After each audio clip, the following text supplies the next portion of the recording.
The presence of the Lord is in this place.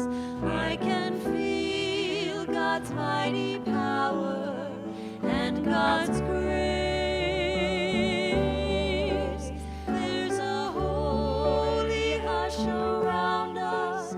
I see glory on each face. Surely the presence of the Lord is in this place.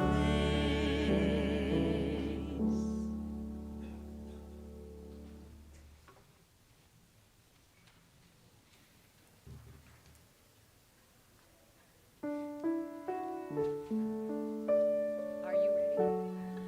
Go ahead.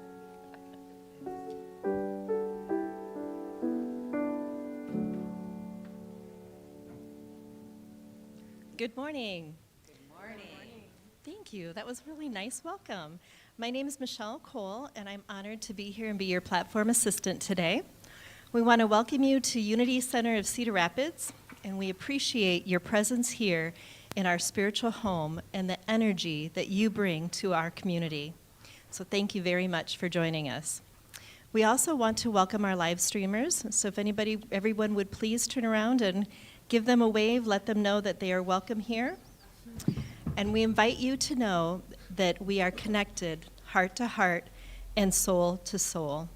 And please know that we are here to support you on your spiritual journey. We also want to extend a warm welcome to our guests. Be sure to look at our welcome brochure, got a sample here, to learn more about Unity CR. And if you would, please take a moment to fill out the guest survey or scan the QR code now, and then you can place it in the offertory basket near the end of our service. But we want to thank you very much for joining us today, and we look forward to seeing you again. Welcome. So we have a very special guest today, Zain Rashid.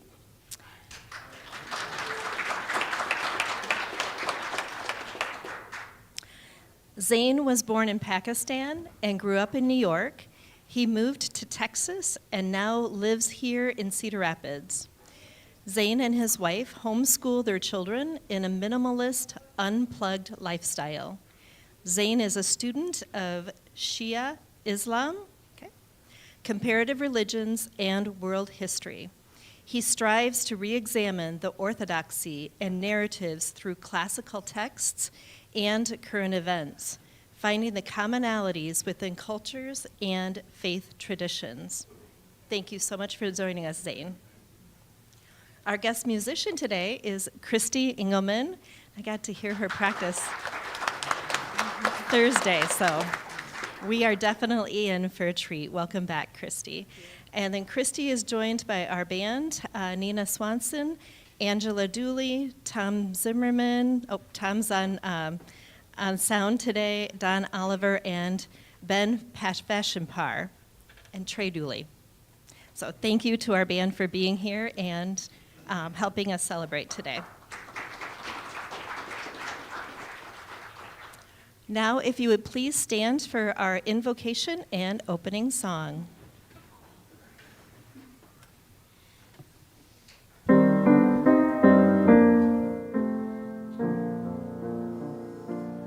There is only one presence and one power in the universe and in me.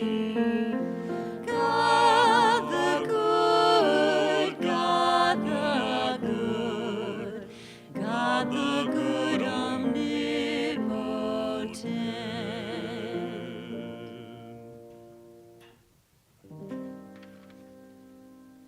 This song speeds up as we go along, so be ready to race. We start out nice and slow, just like the Olympics. Here we go.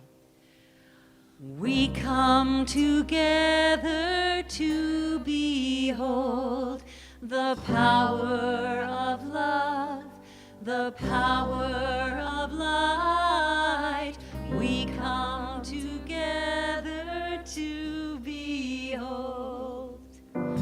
We are are divine.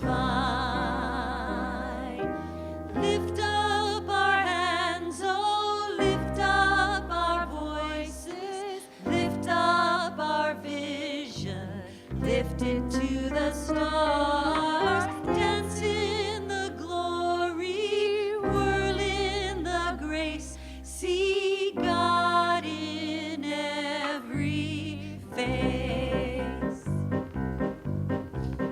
We come together to behold the power of love, the power of light. We come together to behold. We are divine. Lift up our hands, oh, lift up our voices, lift up our vision, lift it to the stars, dance in the glory, whirl in the grace, see God in every face. We come together to behold the power of love, the power of light. We come together to behold. We are divine. Lift up our hands, oh, lift up our voices, lift up our vision, lift it to the stars, dance in the glory, whirl in the grace, see God in every face. Let's greet each other now. Handshake, hug, namaste. I behold the Christ in you.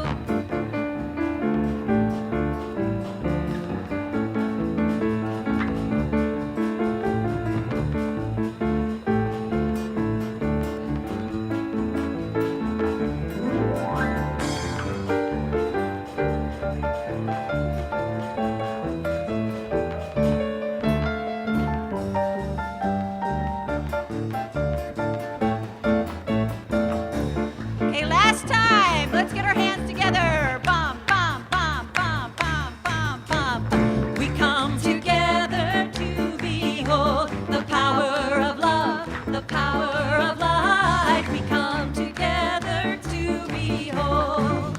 We are divine. Lift up our hands, oh, lift up our voices, lift up our vision, lift it to the stars, dance in the glory, whirl in the grace, see God in every face, see God in every face, see God in every face.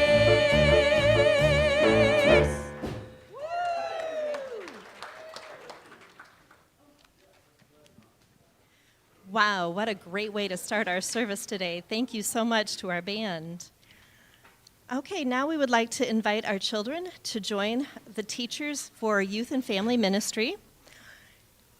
And before we have them go off, let's give them a blessing.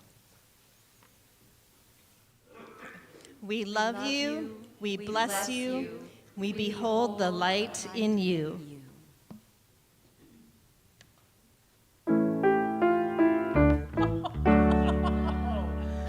We are walking in the light, in the light, in the light. We are walking in the light of God. In the light, in the light, in the light, in the light, in the light, in the light, in the light of God. Okay, time for a few announcements. After service today, you are invited to learn more about joining the spiritual care team, and that meeting will be at 11:15 in the strong room. And then I believe we are also doing meal prep for Willis Dady today. Yep, okay. And I think that's being held in the bookstore. Another announcement, join us this Tuesday for True Tuesday at 6:30. We're going to learn to crochet with Lisa Klosterman. What a treat. Materials will be provided, but bring your hooks and yarn if you have them. And feel free to bring other crafty projects too if you'd like to work at those. But you can come join us in community. Also, another announcement, Spirit Space Book Study is at 10:30 on Thursday in the bookstore, where we will continue a very interesting and lively discussion of the spiritual gems of Islam by Imam Jamal Rahman. Books are also available in the bookstore. You're welcome to join us. And a real treat coming up in April, we now have registration open for the 2026 Holistic Renewal Retreat on Saturday, April 18th. You can scan the QR code on the screen or check your e-news for links. On this day, we'll be coming together in a supportive and safe space to relax, renew, and grow. Services offered will include yoga, sound healing, drum circle, ecstatic dance, palm reading, crystal healing, and Reiki. Next announcement, save the date and your donations for our upcoming annual garage sale, and this year it will be on May 2nd. Then next Sunday, March 1st,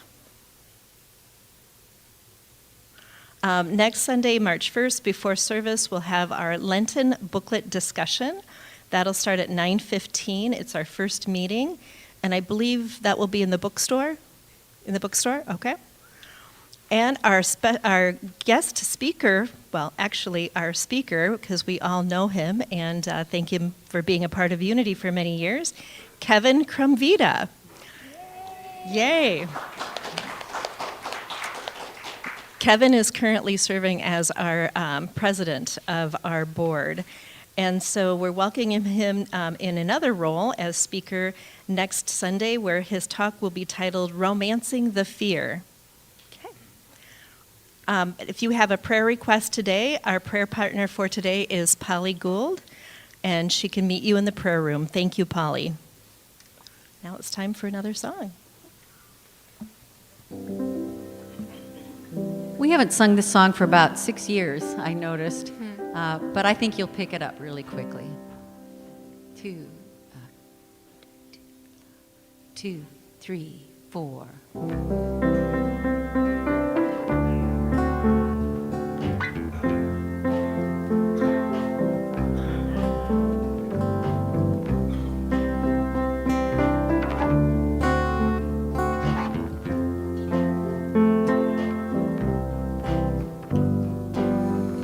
I surrender to the love of God flowing through my life.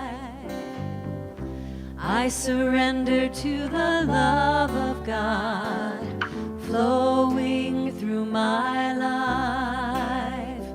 I surrender to the love, I surrender to the peace, I surrender to the love of God that's in my life. I surrender to the love, I surrender to the peace, I surrender to the love of God that's in my life. I surrender to the love of God flowing through my life.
That was beautiful. Thank you. Now, time for our statement of purpose. If you'll please read this with me. Unity is a positive path for spiritual living. We gather to create an experience of spirit. At Unity CR, we offer practical teachings that empower abundant and meaningful living. Meeting you right where you are, we endeavor to provide a variety of ways to support your path of spiritual living. Our mission is to provide spiritual awareness and share the wonder and joy of God's love. Our daily word for today is release. If you'll please affirm this with me. I release old beliefs as I grow and evolve. So many things have shaped my life and my beliefs over the years. My upbringing, my family history, education, friendships, and spiritual life, just to name a few. As I go through life, I will have new experiences and meet all kinds of people. I may find old beliefs that once fit me well, fit me no longer. Growing and deepening in spiritual understanding may mean releasing ways of thinking that no longer serve me. But I can do that and still honor the person that I was, honor my background, and honor my history. Releasing makes room in my mind and opens my heart for the person that I am becoming. Releasing my old beliefs readies me for a future of growth and evolution. Our Bible verse for today. Now look, I have just released you today from the fetters on your hands. See, the whole land is before you. Go wherever you think it good and right to go. From Jeremiah 44.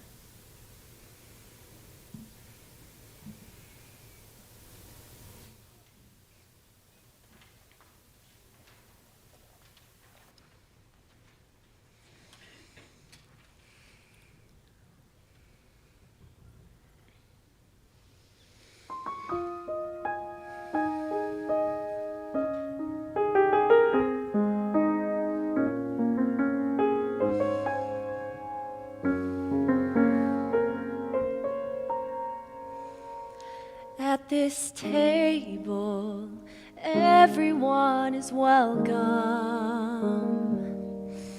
At this table, everyone is seen.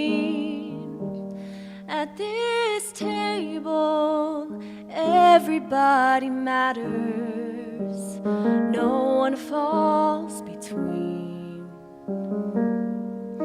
At this table, you can say whatever. At this table, you can speak your mind. At this table, everything's forgiven. There's enough for everyone.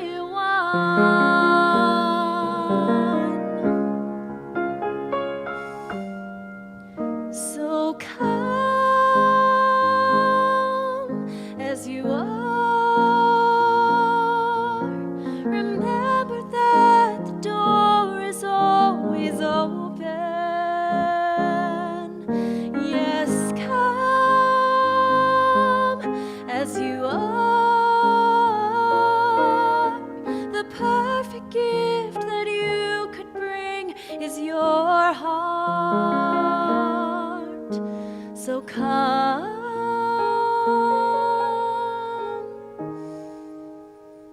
as you are.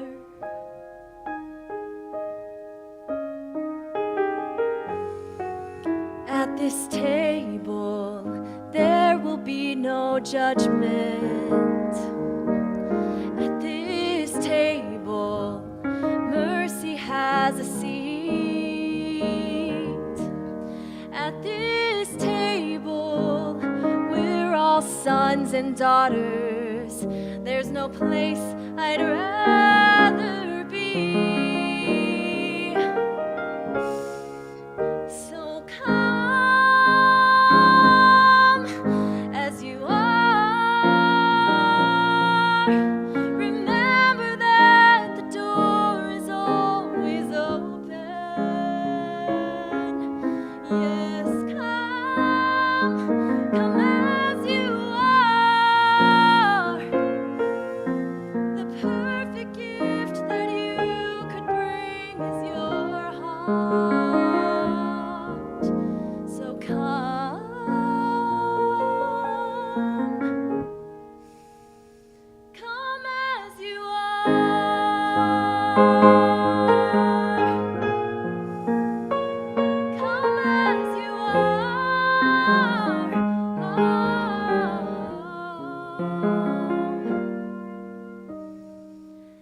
this table, everyone is welcome. At this table, everybody cares. At this table, everybody matters. So come, pull up a chair.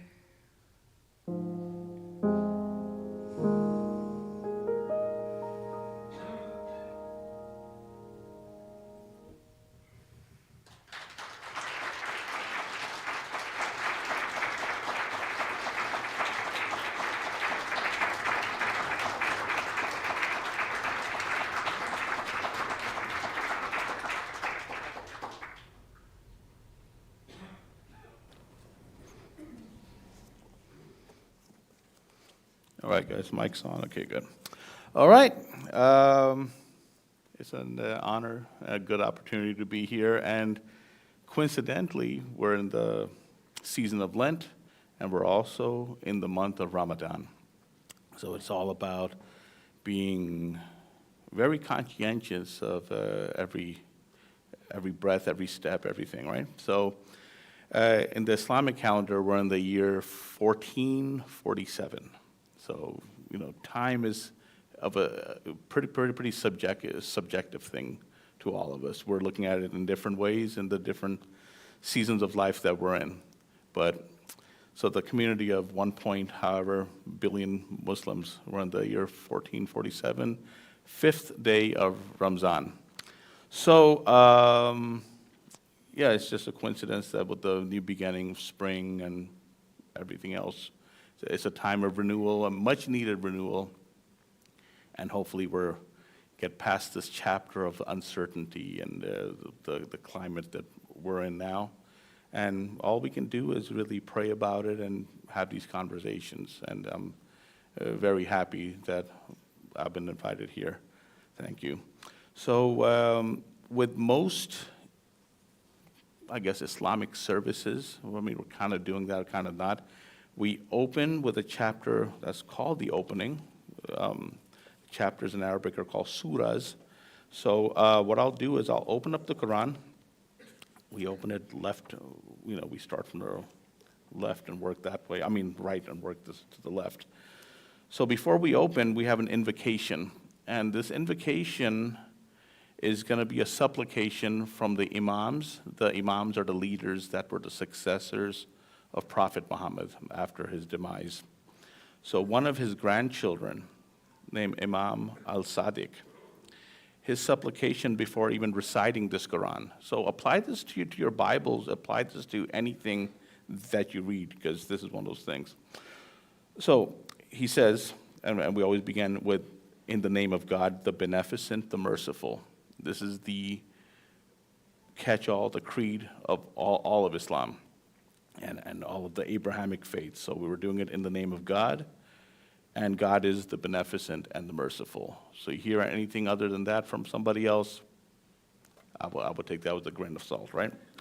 So before we even begin, even with this, please let me convey the best greetings ever. It's peace be upon you, and in Arabic it's assalamu alaikum. So I'll say assalamu alaikum, and please loudly say assalamu alaikum back to me. Assalamu alaikum. Peace be upon you. Okay, perfect. So as we recite this, the opening invocation, in the name of God, the beneficent, the merciful. O God, I implore to you to be the witness on my declaration that this is your scripture revealed to your apostle Muhammad ibn Abdullah. May God bless him and his household. That is your speech pronounced on the tongue of your prophet, whom you made your guide for your creatures and a tie between yourself and your servants. O God, what I open is your testament and your epistle.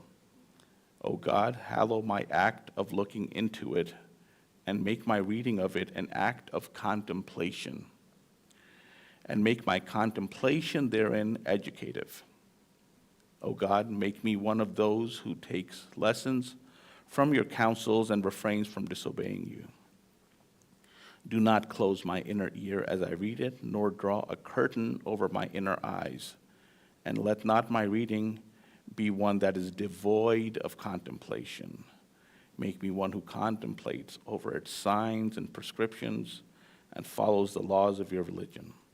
Let me not be negligent as I study it, nor let my recitation of it be mere babbling.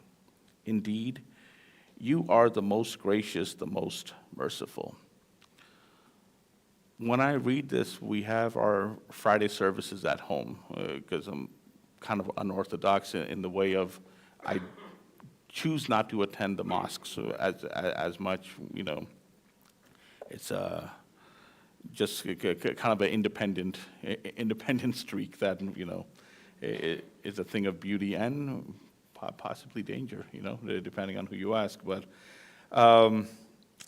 so the word that we hear over and over and over in the Quran, and even in this invocation, was to contemplate, to reflect, to think about it, not just do it because you're doing it, because otherwise that would just be mere babbling. And unfortunately, a lot of it is in the society, and people who claim to have authority, the non-working scholars and whatnot, that's what they do. They babble, and things go wrong because of it. But I'll leave that there, and not naming names, right? All right, so let's open with the opening. It's called Al-Fatiha. Now in Arabic, it'll be the same worldwide. It's in Arabic. Every Muslim, any Arabic speaker would pronounce it the same. You could find that anywhere. An English translation that I'll give you. In the name of God, the Beneficent, the Merciful. All praise is due to God, Lord of the worlds, the Beneficent, the Merciful, Master of the day of judgment. Thee do we serve, and thee do we beseech for help. Keep us on the right path, the path of those upon whom thou hast bestowed favors, not the path of those upon whom thy wrath is brought down, or those who go astray. All right, so that is pretty remnants of in the Bible. When you look at Matthew, you look at the Lord's Prayer. A lot of similarities, and that's the thing. There is a lot of similarities through it. I'm looking for the clicker, if anybody could. Sorry about that. Oh, it's right in front of me. Look at that, right in front of my nose. Okay. All right. So with this, we have done the opening. Now, if you don't mind, I will tell you another translation, because the Arabic is the same universally of the Quran. Translators, though, can do their independent work, or they could be subjected to government oversight, and they might translate it according to that. You might have the Egyptian or the Saudi Arabian or the Iranian translations, and they'll have parentheses and stuff like that. So if you see a Quran with too many parentheses, you might want to ignore the parentheses and just go for the meat and potatoes of it, you know.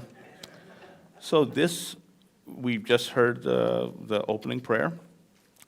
Now this is from my grandfather, so he was a poet. Now try to see the similarities, okay?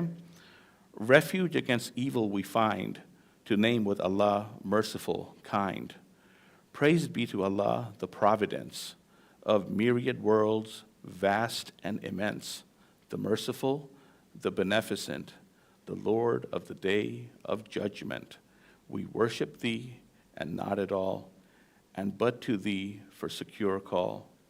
Guide thou us on the righteous path, the path of those whom thou hast blessed, and not of those provoke thy wrath, and went astray in their quest. So, similarities, a little bit of difference, and with translations, you will also like peel back layers and get a deeper meaning. Because these older languages, one word could mean like 20 things. Now that is also as a positive and a negative, because people will take the best of things and turn it any direction they want to take it to. So we always have to be careful. We always have to approach it in the best of faith, to not forget that God is first and foremost. those two attributes, the beneficent and the merciful. So anything you're reading outside of that, again, be really wary about it. So I had something written out. I got to modify it a little bit because, I would say many of our Christian brothers and sisters, but in America as a whole, in the age of social media and sound bites and blips and stuff like that, our attention span is not what it is. So it's a worldwide thing. So many of our brothers and sisters in general would be surprised to know that Muslims, they love and revere Jesus as one of God's greatest messengers to mankind. Just as we love and revere the Prophet Muhammad, peace be upon them both. The Prophet Muhammad sought to erase any distinction between the message that he taught and the ones taught by Jesus and all the other prophets of blessed memory. And Jesus in the Quran is referred to as God's Spirit and God's Word. It's not the same as the incarnation. I would say it's more of a manifestation, more of a mirroring of God. And it's more of a station, more of a high station. And some of the songs that we're singing about people being these things, all of us, right? It's not that they themselves are so high that they are the manifestations. It's in all of us. The Quran hints that we could do things that would make us higher than the angels, and things that would make us lower than the most detestable. So we have those things in us, and the Quran itself, when you read it independently, outside of the coverings and the interpretations, just read that for yourself.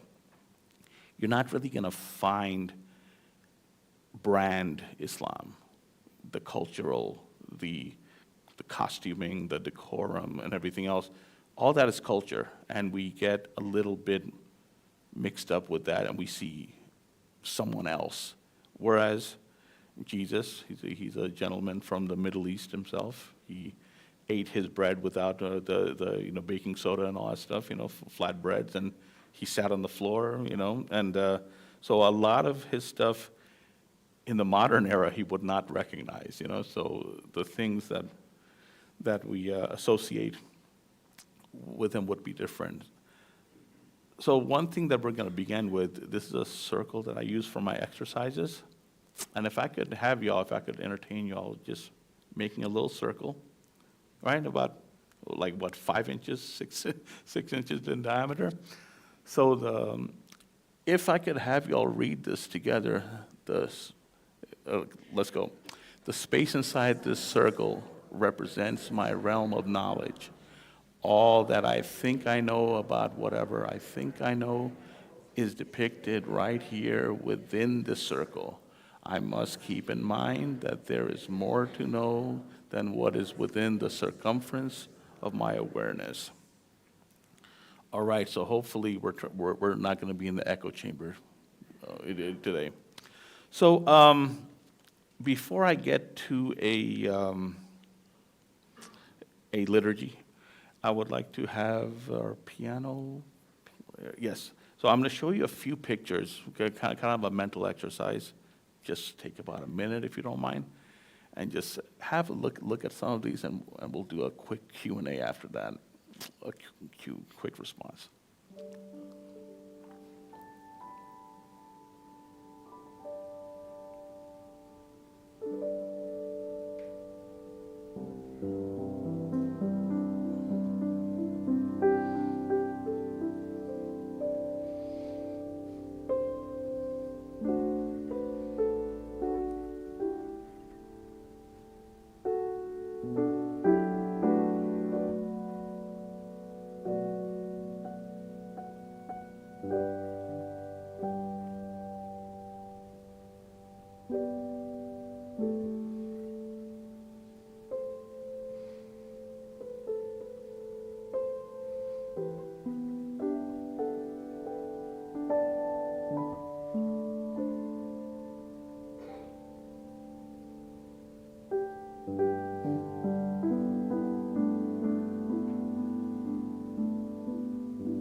Thank you very much. Okay, so anyone wants to, just call out real quick those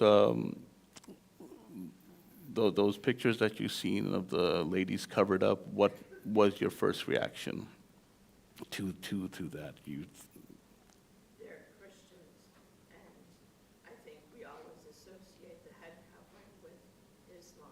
Mhm. Christianity, there were a lot of examples of people, women wearing head coverings. Awesome, awesome. Anyone else? Speak up, please. Yes, yes. And Just repeat what they say so that so, we'll just do that. all right, so we heard from a very astute observer here that, yes, it is a Christian observer with the head veil, and it looks very similar to the Islamic hijab. Young lady also said that they're very, very similar. And that's the thing, Once again, a lot of people out there, they get caught up on the decorum of what color the curtain and the wallpaper is or whatnot. The thing is that not even a century ago, many of us were walking in the same path. Modesty, and modesty has been weaponized. Now you see people wearing the hijab and really like yelling and screaming. And it's like, no, it's a thing that was just plainly modest. Can you have modesty without the hijab? Absolutely, you can. The hijab would be like the one end of the spectrum of modesty, and you could take it even further than that, where these poor ladies have screens over their heads, and you could, and somebody will call that modesty. I've seen recent converts, like I used to believe that my thinking's modified, which is a good thing. Now I believe in just having allies and not bringing people into a quote unquote fold of something, just a discussion. So I would see like new converts, and they would get really gung ho, and the ladies would be like covered up to a point where it's like, it's that pendulum, it's that over correction of whatever they're running from there to there. And it's like, that's the thing. God is not an overcorrection or the merciful and benevolence isn't to the point where he could do anything either and say, oh, I'm cool. It has to be a good middle path. And we hear about the middle path a lot in many faith traditions. You read Buddhism, you hear about the middle path. In Islam, they recognize 124,000 prophets. So it's not just the Muhammad Club or just the Israelite prophets. 124,000. We're looking at every continent and every time that there has been a representative on the earth, teaching us by lived example. So their lived example is that they may be of different socioeconomic statuses, and and that's the thing too. A lot in Islam, they don't acknowledge women prophets. Like Mary, the mother of Jesus, and many others. Receiving revelations, divine guidance, that inner voice that if we were not too distracted by our cell phones or whatnot, that we also could tap into, but modern life and all, right? So the decorum of the ladies, that's one thing that we're seeing, modesty and our perhaps people's knee-jerk reaction to what they would think of these things.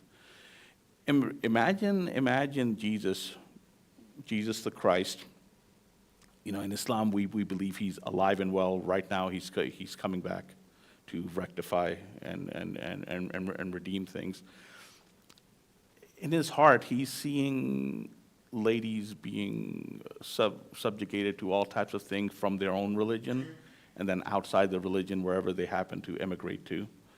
And you can kind of imagine that he would be looking at, hey, these ladies look like my mom, and look how they're being treated, I look at it like that in a way, that modesty and the expression throughout all of it. It's not control. Some people might look at it as that is respect, that we respect the mind and the spirit more than the outer. And we're trying to dispel all these things about the outer and on a case-by-case basis get to know each other, truly. Because God says that he did not create, if he wished, I'm paraphrasing, so maybe you can look it up, that he created all the nations and people not as one, but differently so that they may know each other and then strive individually, collectively, everything, and in a way race, with steadfastness and speed, like we're not putting anything behind, that we're racing towards the good. And main aspects are in all of Islam, but in Shia Islam, they reference this. It's called forbid the evil and enjoin the good. So this is everybody's responsibility. It's not a Muslim thing or anything. So you're actively forbidding the evil. If you can't, at least not like it in your heart, at least, if that's all you could do. But if you could act against it, sure. And enjoin the good. So bridge the gaps, meet each other. Like the silence is the worst. That's the indifference. That when we're arguing, that's awesome. We're at least hearing each other. Allow a little back and forth. That's still hope, and that's still respect.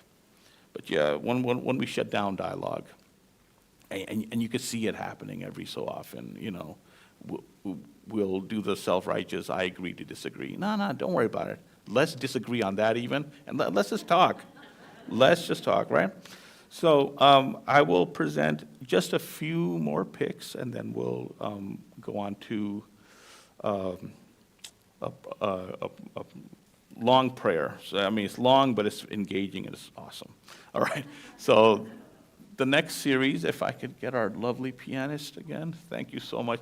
This is going to be a short one, like maybe a 30-second jamboree, and we'll, yeah. All right. So in the Bible, you will hear the term falling on your face.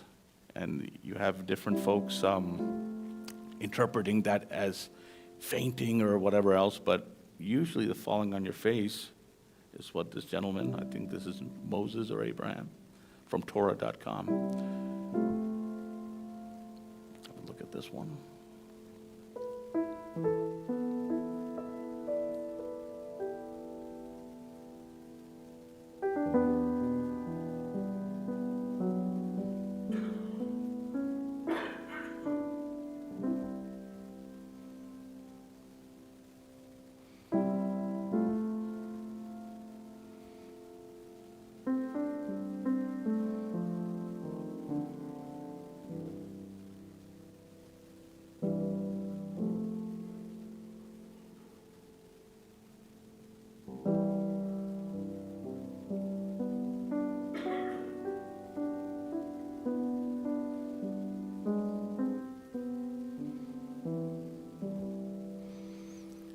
Now, the wording on this, let's see. So the word sajda, it comes from, it's English equivalent of prostration. Now, some of these I snatched from online. I wasn't creative enough to make my own memes and whatnot. But one thing that in America, and working in a cross-cultural household of our own, I have to chew it all down to plain, repeatable English. And that's where Islam, in a way, I don't know if they're trying to just keep a taste of home there, or what it is with the Arabic. But if you're translating, translate, fully translate. I would, in our home, even the name Allah in Islam is not God's name. It means the no other, that there is no other than God. So even that's a title. So if a lot of times you'll get into a conversation with someone and they'll if you can have a conversation with a Muslim after this, you're like, right. But anyways, and they might say, no, we pronounce it like this, or we do this. It's like, that's a bit much. Just translate it to English, we don't have a problem. So a small clay tablet in Shia Islam when we're prostrating is bringing us closer to nature and God. You've got the health benefits of also going down, getting that blood in your brain. You're also humbling yourself to the lowest point. Has anyone ever been to a point where you're just asking for God, and you ever drop on your knees and just kind of surrender? If you haven't, try it out. It doesn't have to be an Arabic prayer or anything. Just go down to the ground and just really ask, please God, guide me, help me, this and that. It's just amazing. It really is. So it's a symbol of humility and submission. And whether it's a rock or clay or a leaf, anything inedible or nothing that you would wear. So some of the pictures that we looked at the mosque even, you had lush carpets and stuff like that. Technically, you're not supposed to be doing that. You're supposed to be on actual God's ground. There's some tradition that would call that grounding. There's like, you probably heard things about the benefits of gardening and getting your fingernails and this and that, and then it releases all these good feel-good hormones that makes you feel good. Grounding your forehead to the ground, I mean, it's what you came from, and it's what you're going back to. It's the humility and the focus and I would say focus. So these little tablets are like that big, about the size of a cell phone screen. So you could concentrate on that all day, or you can look at that and pray. Either way, you're focusing, right? Either way. And and that takes us to even this one too. So the longer you're in prostration, you're glorifying God, right? But you look at Islam. It's called a deen in Arabic, D-E-E-N. It's a way of life. All of it should be a way of life, and all of it is a way of life, good or bad. That's for you to decide. So someone scrolling on all day, or someone into whatever lifestyle, that's their religion. That's what they've prioritized. That's who they've made their God. Idol worshiping isn't some horn statue breathing fire, this and that. Idol worship is anything that's going to take your momentary or all of your focus off of God. So I'm going to ask you a quick question. Just answer me real quick. How are you today? No, you say busy. That's what people say nowadays, busy, right? No, I mean, what are we busy with, A couple of minutes here and there. Well, Muslims do it 5 times a day. And even they'll, some people who won't do it will say, I'm busy. You're not. You take that time, you look at it, and you say, what exactly are my priorities in this, Quick overlaps. We got the Muslim view, the Christian view of Jesus. Mighty, mighty messenger. Muslims believe in the virgin birth. They believe in a very, very high station of Mary. Only difference is that we believe that he was sent a little more regionally to the lost sheep of Israel, of the children of Israel, as the New Testament says. But, of course, his message is universal. It was a very successful message, obviously. And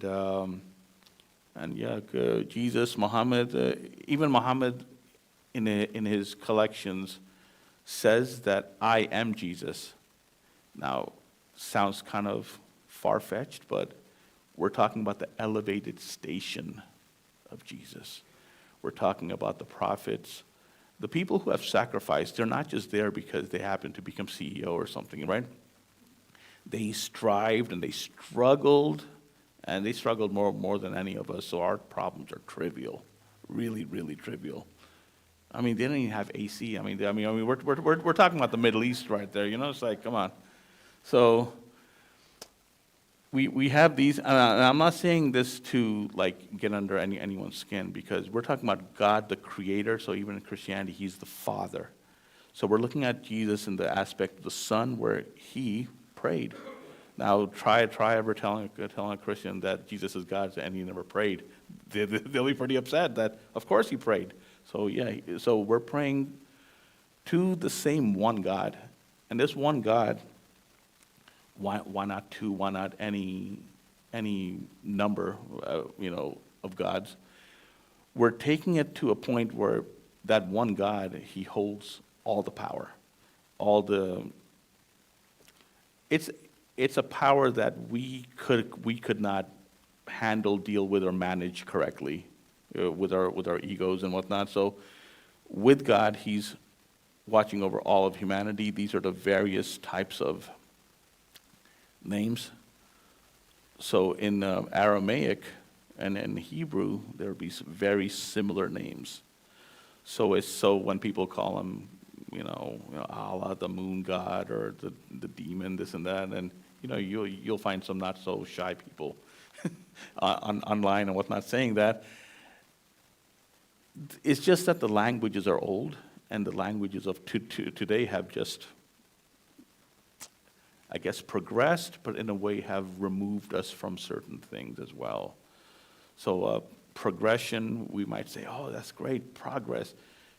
You might be progressing in a different path than what they also had. So, right? I mean, where we're all in danger, and we're all guilty of that. And the books of Allah, the books of God. So Islam believes in the Torah. The Quran urges us to visit the world and see all the areas where past civilizations have lived. So renew your passports, please. Then, the old books. We don't throw away the Torah and say, oh, that was the different covenant. Or we don't do the Psalms of David and say, they have a long-winded, the gospel of Jesus, And then, last but not least, the Quran. The Quran literally means to recite. So it's a book of recitation more than something that should be ink on a page. It should be something that's really in the flesh and blood, like really in you. So imagine all faith traditions. We're looking at Judaism, we're looking at Christianity, Islam. Imagine if they took their own books as seriously. They go into it with that invocation that we read from Imam Jafar al-Sadiq, that let not any of this be mere babbling. Let my inner ear and inner eyes open to this. Imagine we gave our own scriptures that kind of respect. Man, I mean, we would be having these conversations, and we'd be excited about it. There would be no,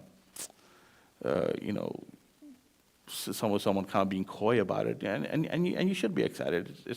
It's pretty cool stuff. I do this as more of a hobby. I'm not ordained, but it's just fun to check it out.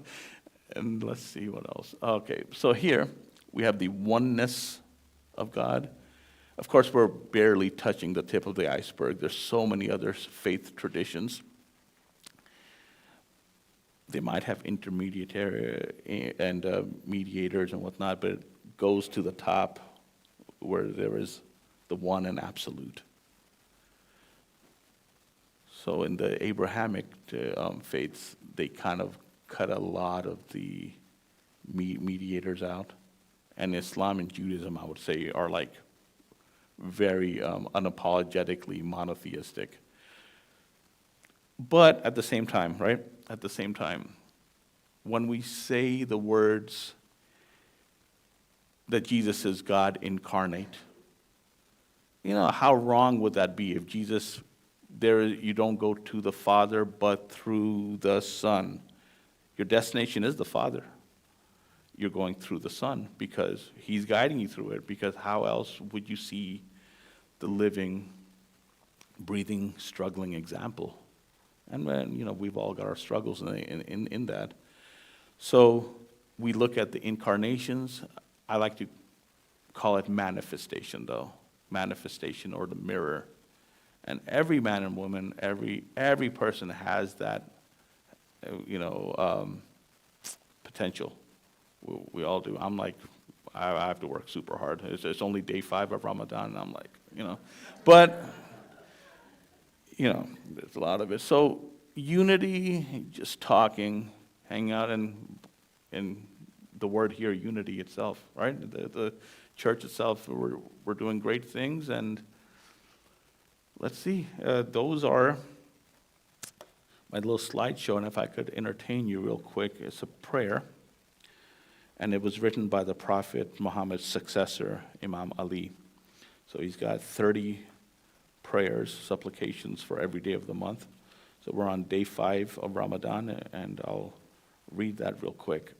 A lot of his prayers we read it at home, and they touch on a lot of God's attributes. So I'm not trying to take away your concentration of this, but if you hear an attribute, right, you just kind of raise your finger. You'll be doing it a lot. It'll be sore by the end of this, but humor me. I just want to make sure everyone's listening. All right, so you know what? We could probably use the piano player one more time. Yeah. This I think will do it. So this will be a little bit of your meditation as well. We can meditate. So what do you guys want to do? You just give me a quick consensus. Raising fingers or just closing eyes and meditating? Or which would you rather do? Okay. All right, I'll start. So in the name of God, the merciful, the compassionate, O God, to you belongs praise in the night when it retreats, and to you belongs praise in the dawn when it brightens. To you belongs praise, a praise the beginning of which attains gratitude, and the end of it your pleasure. To you belongs praise in the heavens, all laudable, and among your servants and in your lands where you are worshipped. O God, to you belongs praise in the decree. To you belongs praise in ease. To you belongs praise in hardship. To you belongs praise in outward blessings. To you belongs praise and blessings gathered one upon another. To you belongs praise, Lord of praise, guardian of praise. From you begins praise, and to you praise ultimately leads. All praise belongs to God in the beginning of the night and in the end of the day. All praise belongs to God, the earlier and the later generations. All praise belongs to God, the heavens and the earth's full, and whatsoever he wills after that until he is pleased. All praise belongs to God, equal to the number of his creation and exceeding that, according to what he wills, for he has counted everything in numbers and encompasses everything in mercy and knowledge. All praise belongs to God, who created the heavens and the earth and all that is between them in 6 days, then firmly established himself upon the throne of supreme authority. All praise belongs to God, who raised up the heavens without any pillar that you can see. All praise belongs to God, who adorned the lowest heaven with lamps and made them missiles to drive away the devils. All praise belongs to God, who made in the heavens our provision and that which our Lord promised. All praise belongs to God, who made the earth as a carpet, and in it caused to grow for us trees, crops, fruits, and dates of various kinds. All praise belongs to God, who made the earth who made in the earth gardens and vines, and caused to gush forth in its springs, and made it rivers. All praise belongs to God, who made on the earth firm mountains, lest it shake, with us and then made them as pegs.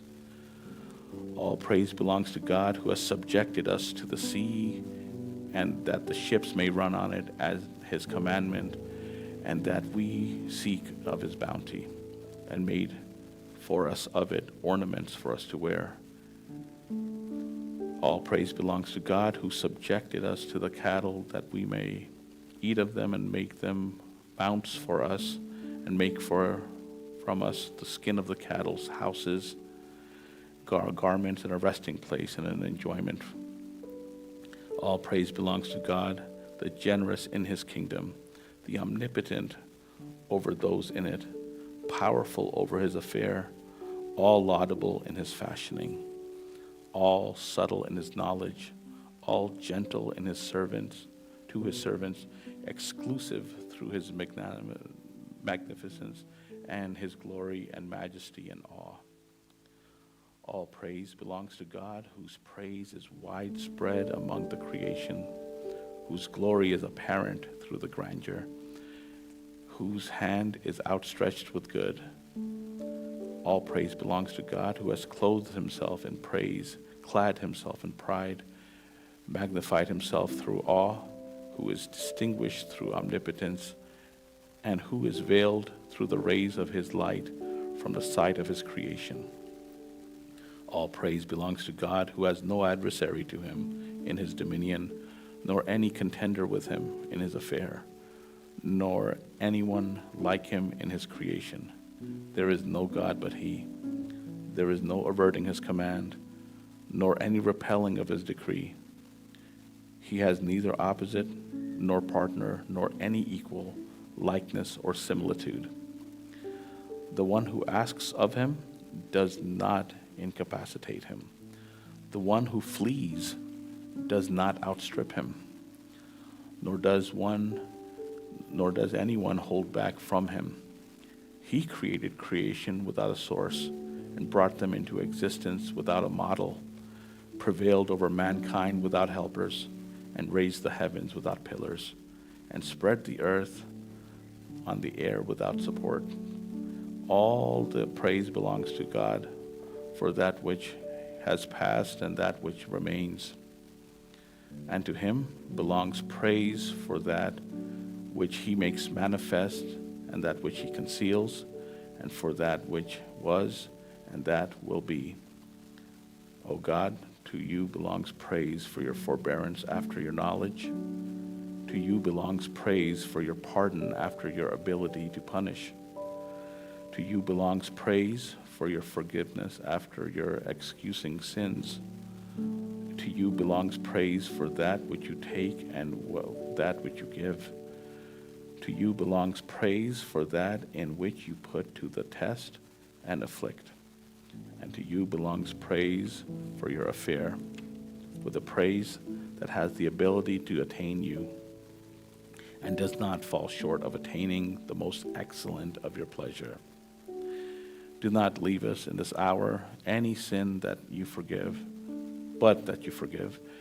nor any anxiety, but that you dispel it, nor any fault, but that you conceal it, nor any sick person, but that you heal him, nor any debt, that you repay it, nor any evil, but that you avert it, nor any good, but that you bestow it, nor any stranger, but that you accompany him, nor any absent person, but that you release him, nor any troubled one, but that you relieve his anxiety, nor any fearful one, but that you keep him safe, nor any enemy, but that you are sufficient for him, nor any broken one, but that you restore him to soundness, nor any hungry one, but that you fill him, nor any thirsty one, but that you give him drink, nor any naked one, that you clothe him, nor any need among the needs of this world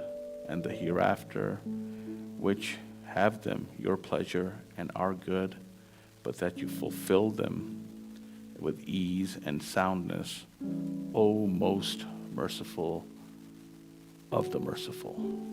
Amen.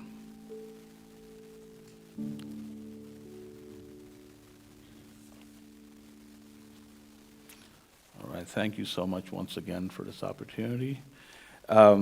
This was a quick condensement of 1,447 years done in 20 minutes, so, all right, thank you.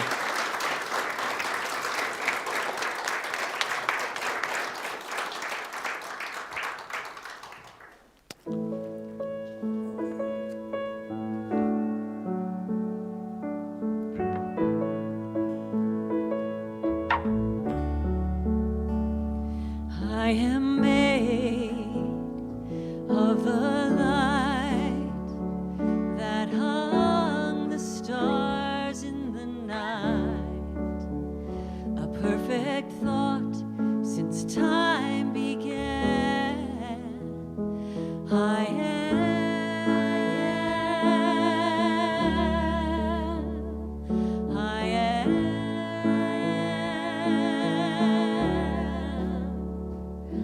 am one with the love that's holding all of us. Its power in my hands.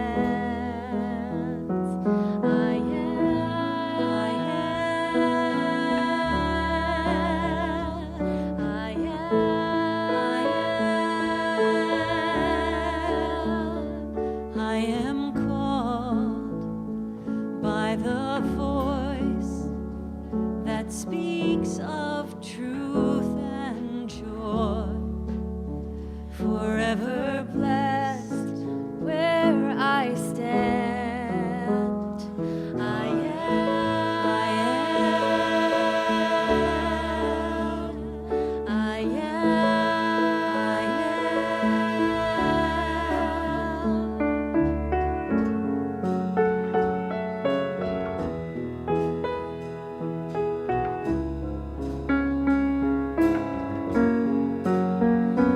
I am made of the light that hung the stars in the night, a perfect thought since time began. Join us.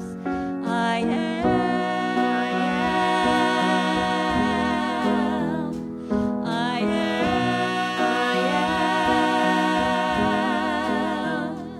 I am one with the love that's holding all of us. Its power in my hands. I am.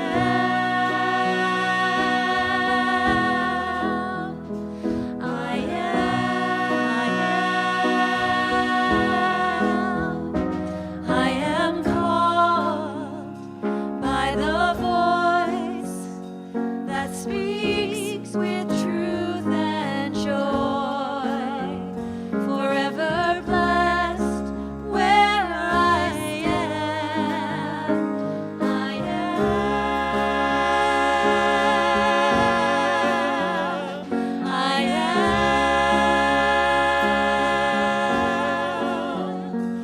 I am. I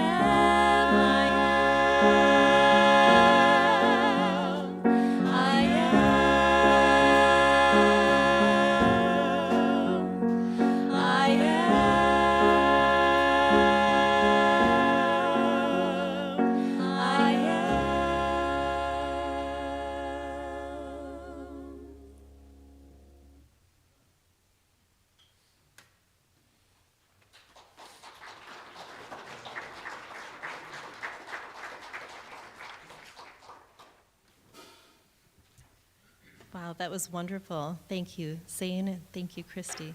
While the ushers are coming forward, if you have set up electronic giving and would like to give online today, please find your online giving card or raise your hand if you need one.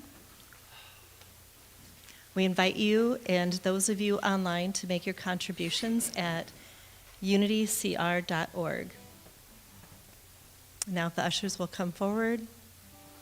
We invite everyone to hold their love offering or their card for a blessing. And I invite everybody to stand as we do this gratitude song, if you'd like. Oh, you're going to do the blessing. I always jump in on this. Sorry. That's okay. We're very blessed to have 45 you. years and I still don't get it. Okay, we bless these baskets and the abundance that they will receive. We give abundantly, we receive with gratefulness, and from our hearts we give again generously. Please join me in our offertory statement. Divine love through me blesses and multiplies all that I am, all that I give, and all that I receive. I am grateful. Right, now let's stand and sing our gratitude song.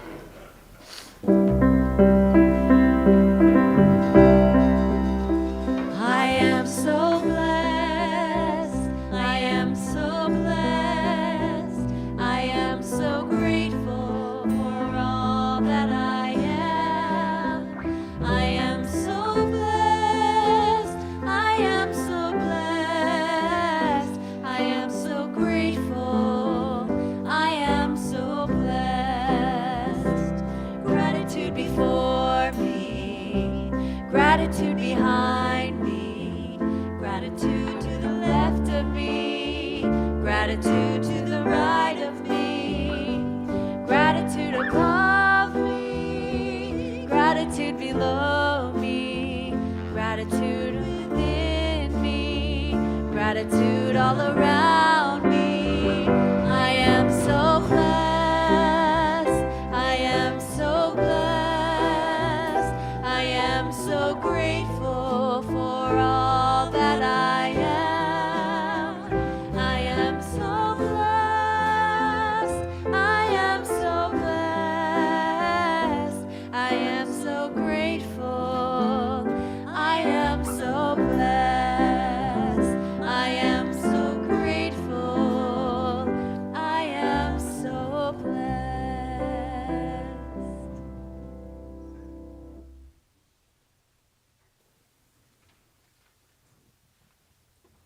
Thank you. I was just going to ask the ushers to please face the audience. Please join me in blessing our offerings and prayer intentions. Freely we give and gratefully we receive. We dedicate and consecrate these tithes, gifts, and offerings to the will, the work, and the way of the Christ as it expresses through this ministry of love and service. We surround these members of our spiritual community who made known their prayer requests with our loving thoughts and prayers. We affirm and know that each person is blessed with wisdom and discernment, health and wholeness, and prosperity in good measure. And we release these requests, trusting that all is well. Amen. We just have a quick reminder. After service, we have our spiritual care team meeting. They'll be meeting in the strong room. And if everyone will now join us for the peace song. 1, 2, 3, 2, 2, 3.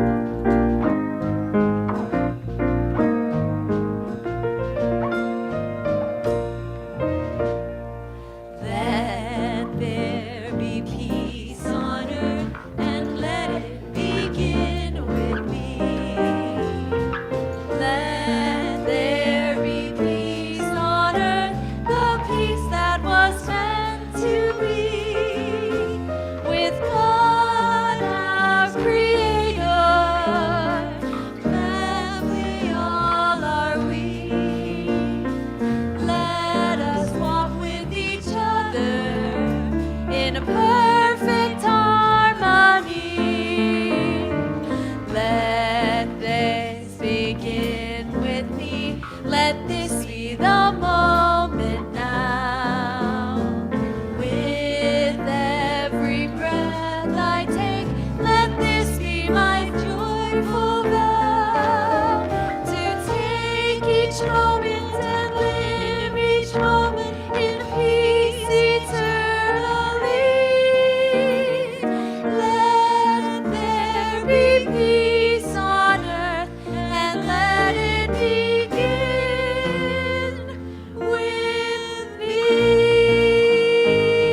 Just a really quick announcement before our prayer for protection. Zain has generously offered to be in the bookstore for a Q&A session if anybody would like to join him. And now for our prayer for protection. Oh, I'm sorry, in the sanctuary. In the sanctuary, right in here. Stay in the sanctuary if you'd like to join us for Q&A. Now for our prayer for protection. The light of God surrounds us. I am the light of God. The love of God enfolds us. I am the love of God. The power of God protects us. I am the power of God. The presence of God watches over us. I am the presence of God. Wherever I am, God is. Let's just do the peace song. The peace song. The one we just did? Yeah, the one we just did. Just instrumental. Do, do, do, do, do.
Hello. All right, everybody. If you are wanting to stay for the Q&A, please have a seat.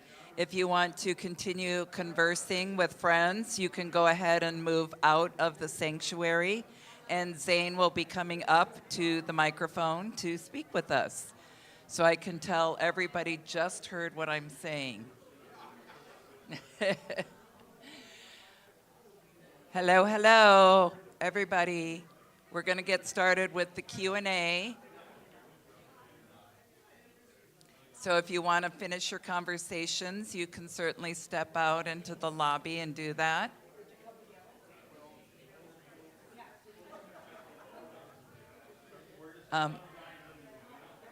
Okay, Marty.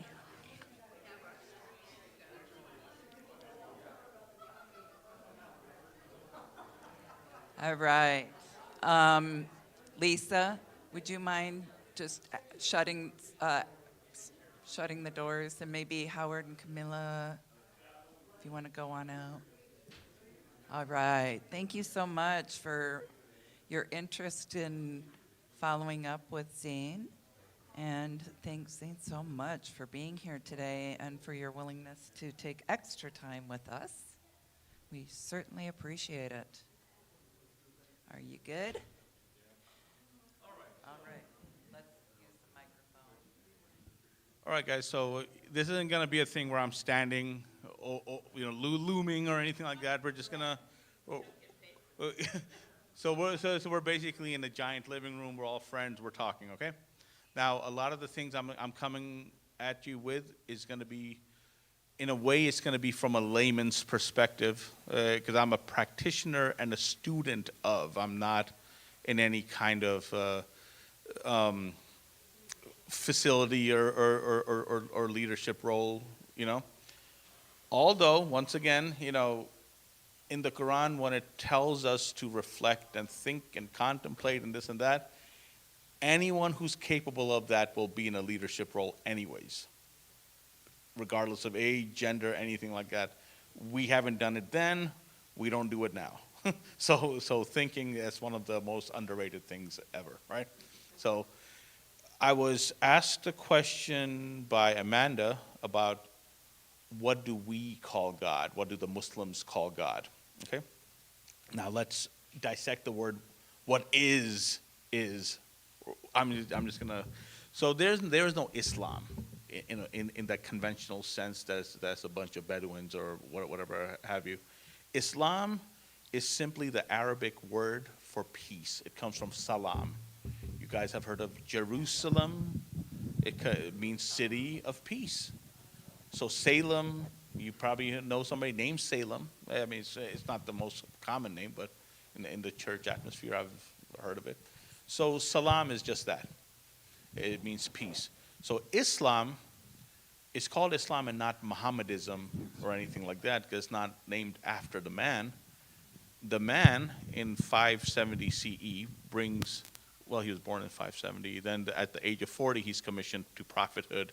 He preaches for 23 years. So Islam is the submission, peace through the submission to the will of God. So a Christian is a Muslim, a Jew is a Muslim. Muslim is a term for someone who finds peace through the submission of God.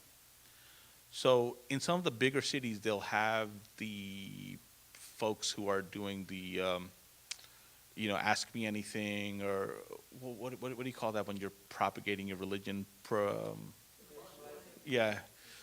So you've got some Muslims doing that too, and they'll have some signs. Jesus was a Muslim, and they're kind of rage baiting you. Oh, what are you talking about? And they say, no, brother, this and that. We don't want to do any of these gotcha tactics, okay? Because I was kind of doing that when I was showing the veils, gotcha. But then you said those are Christian women, and I was like, she took away my chance of gotcha. I was like, she beat me to it. But so Islam is the peace through the submission of God. Now let's look at what God is, right? God is going to be, whether you want to do the lowercase g or uppercase g, whatever you're prioritizing is God, okay? So when you're looking at the creator of all things, the one absolute, and the singularity, and this and that, that's focusing off of yourself.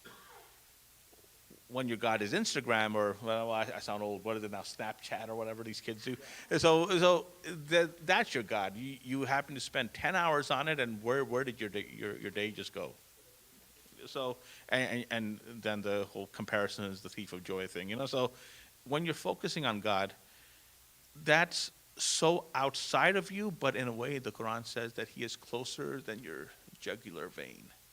So he's not a deist God, as Thomas Jefferson would have you believe, that he creates in 6 days and he backs up and says, entertain me, I'm just going to watch you guys, make a go of it. No, in Islam, God is extremely personal, extremely personal.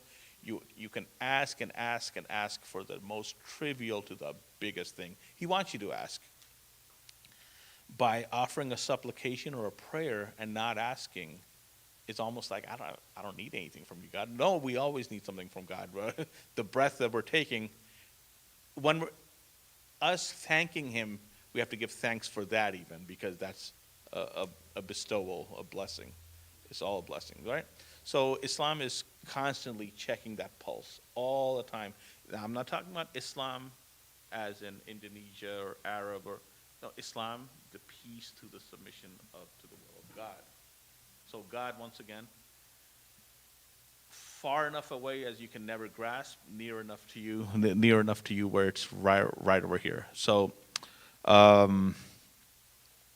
God is everywhere, and then as you're taking time out for it and prioritizing, then God is manifest through you, in you, everything. So Imam Ali, the successor of the Prophet, Prophet Muhammad, he said that whenever he does any action, anything at all, he sees God in front of him, to the back of him, to the sides. And many of the prayers that we were saying, I'm hearing all these prayers. And I'm like, this is what Islam believes too. Yet, where somebody's in one building, someone else is in another building, different languages, different colognes. Believe me, there's a lot of, oh my God, But and it's the difference in those things. So I'm not trying to do any PR campaign to make Islam look good or anything. There's a lot of things that people just have to come together on, and I think in a way Islam has to do better in presenting itself in more of an English language. Even the prayers, they'll say that, hey, do it in Arabic because that's the right way to do it.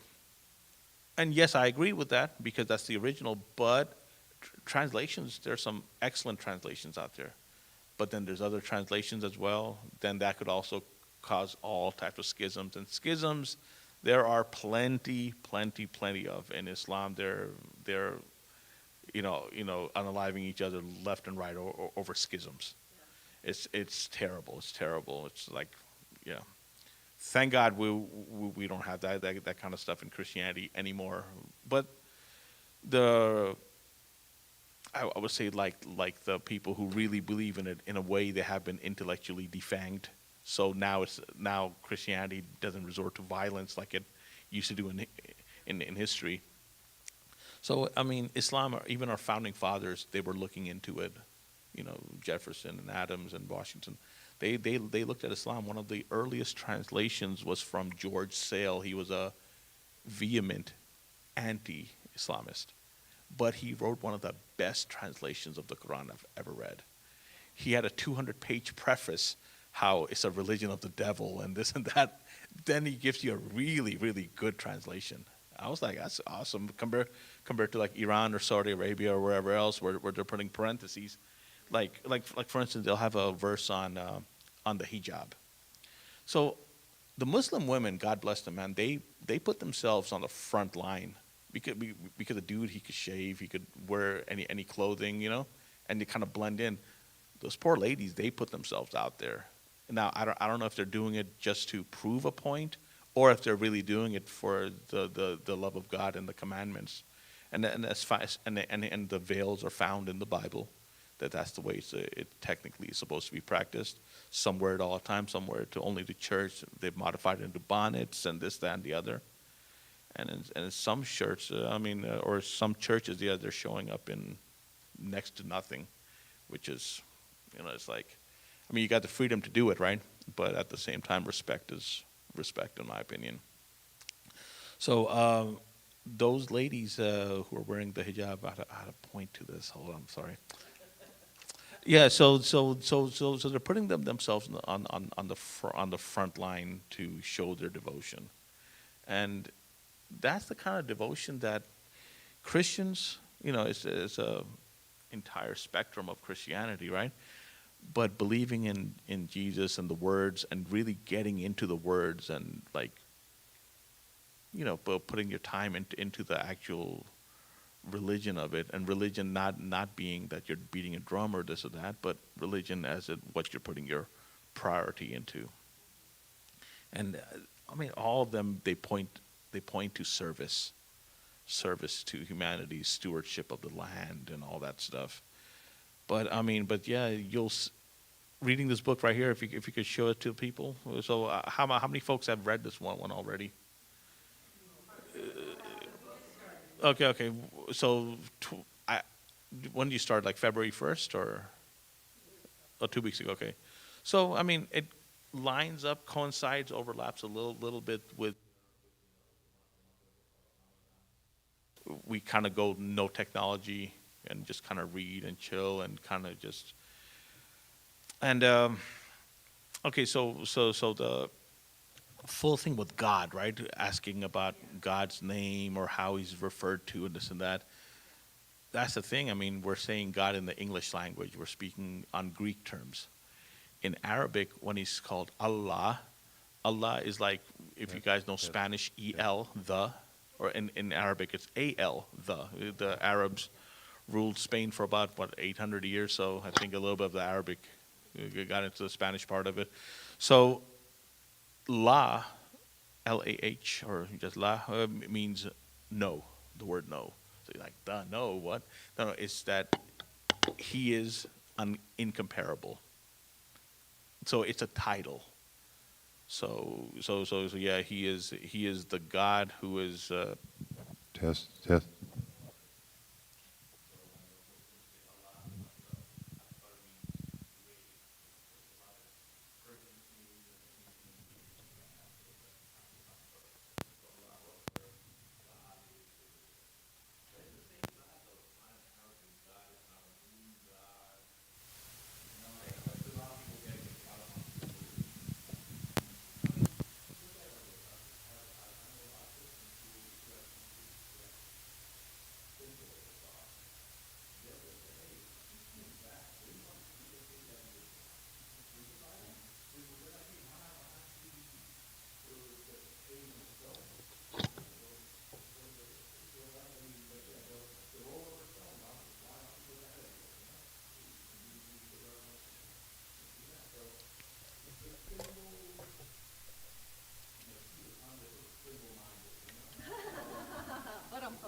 The Quran has many verses where it will say that there are things that are allegorical and things that are literal.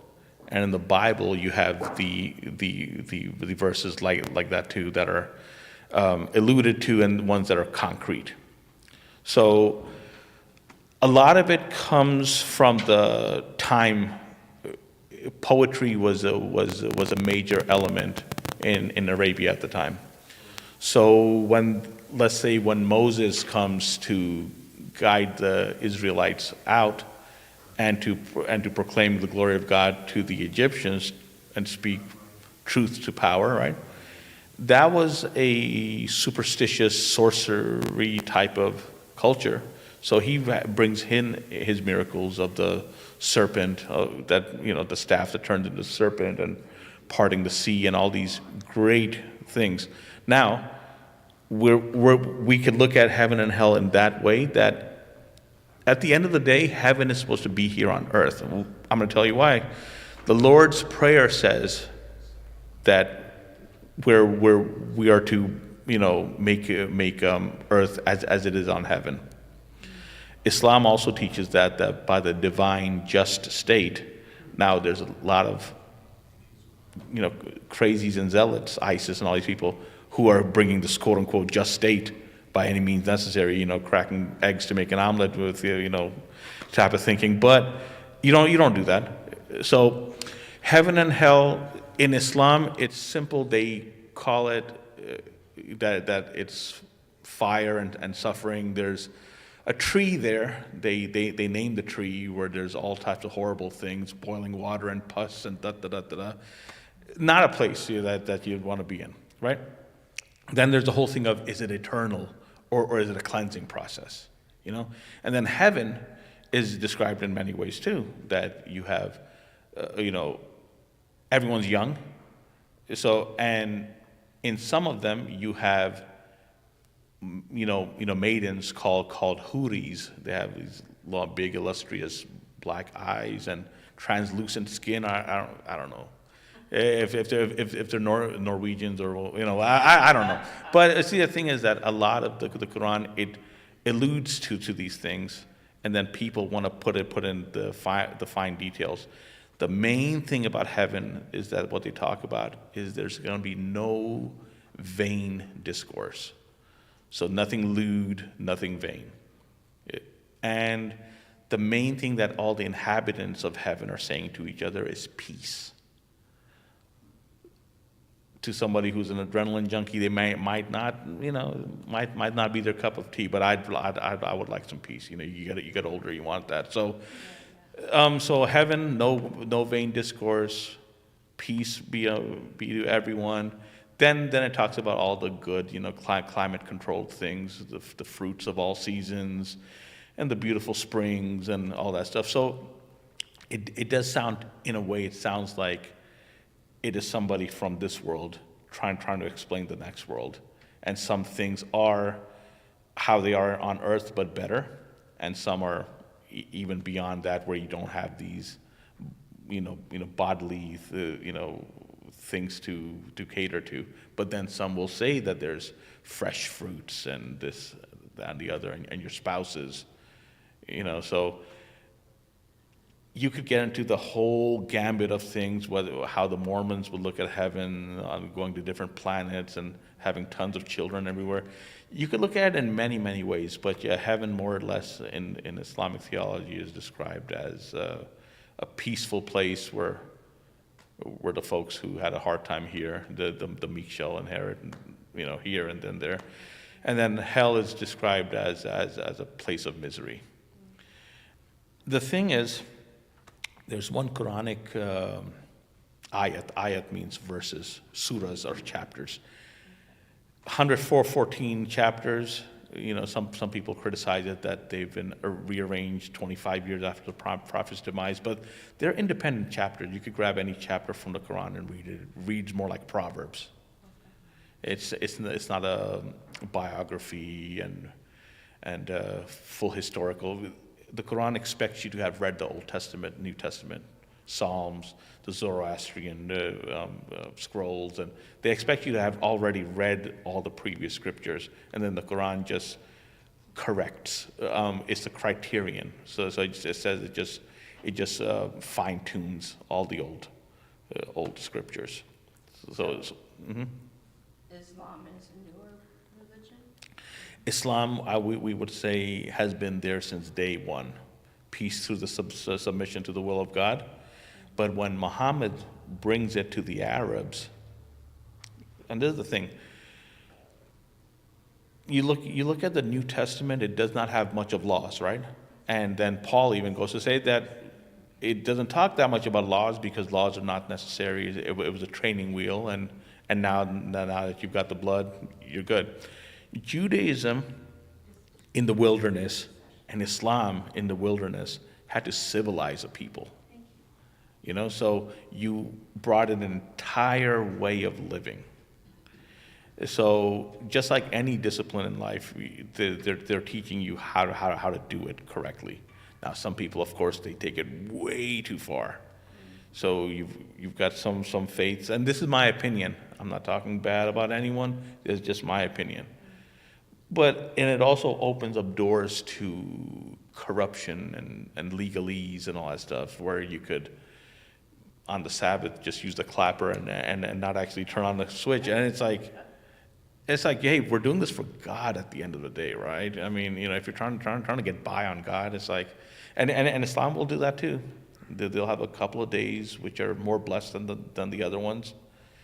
You were bad for the whole year, and you do this one day right, then you're set. And it's like God is consistent. That's why it's 5 prayers every day from the onset of adolescence, so the onset of having maturity.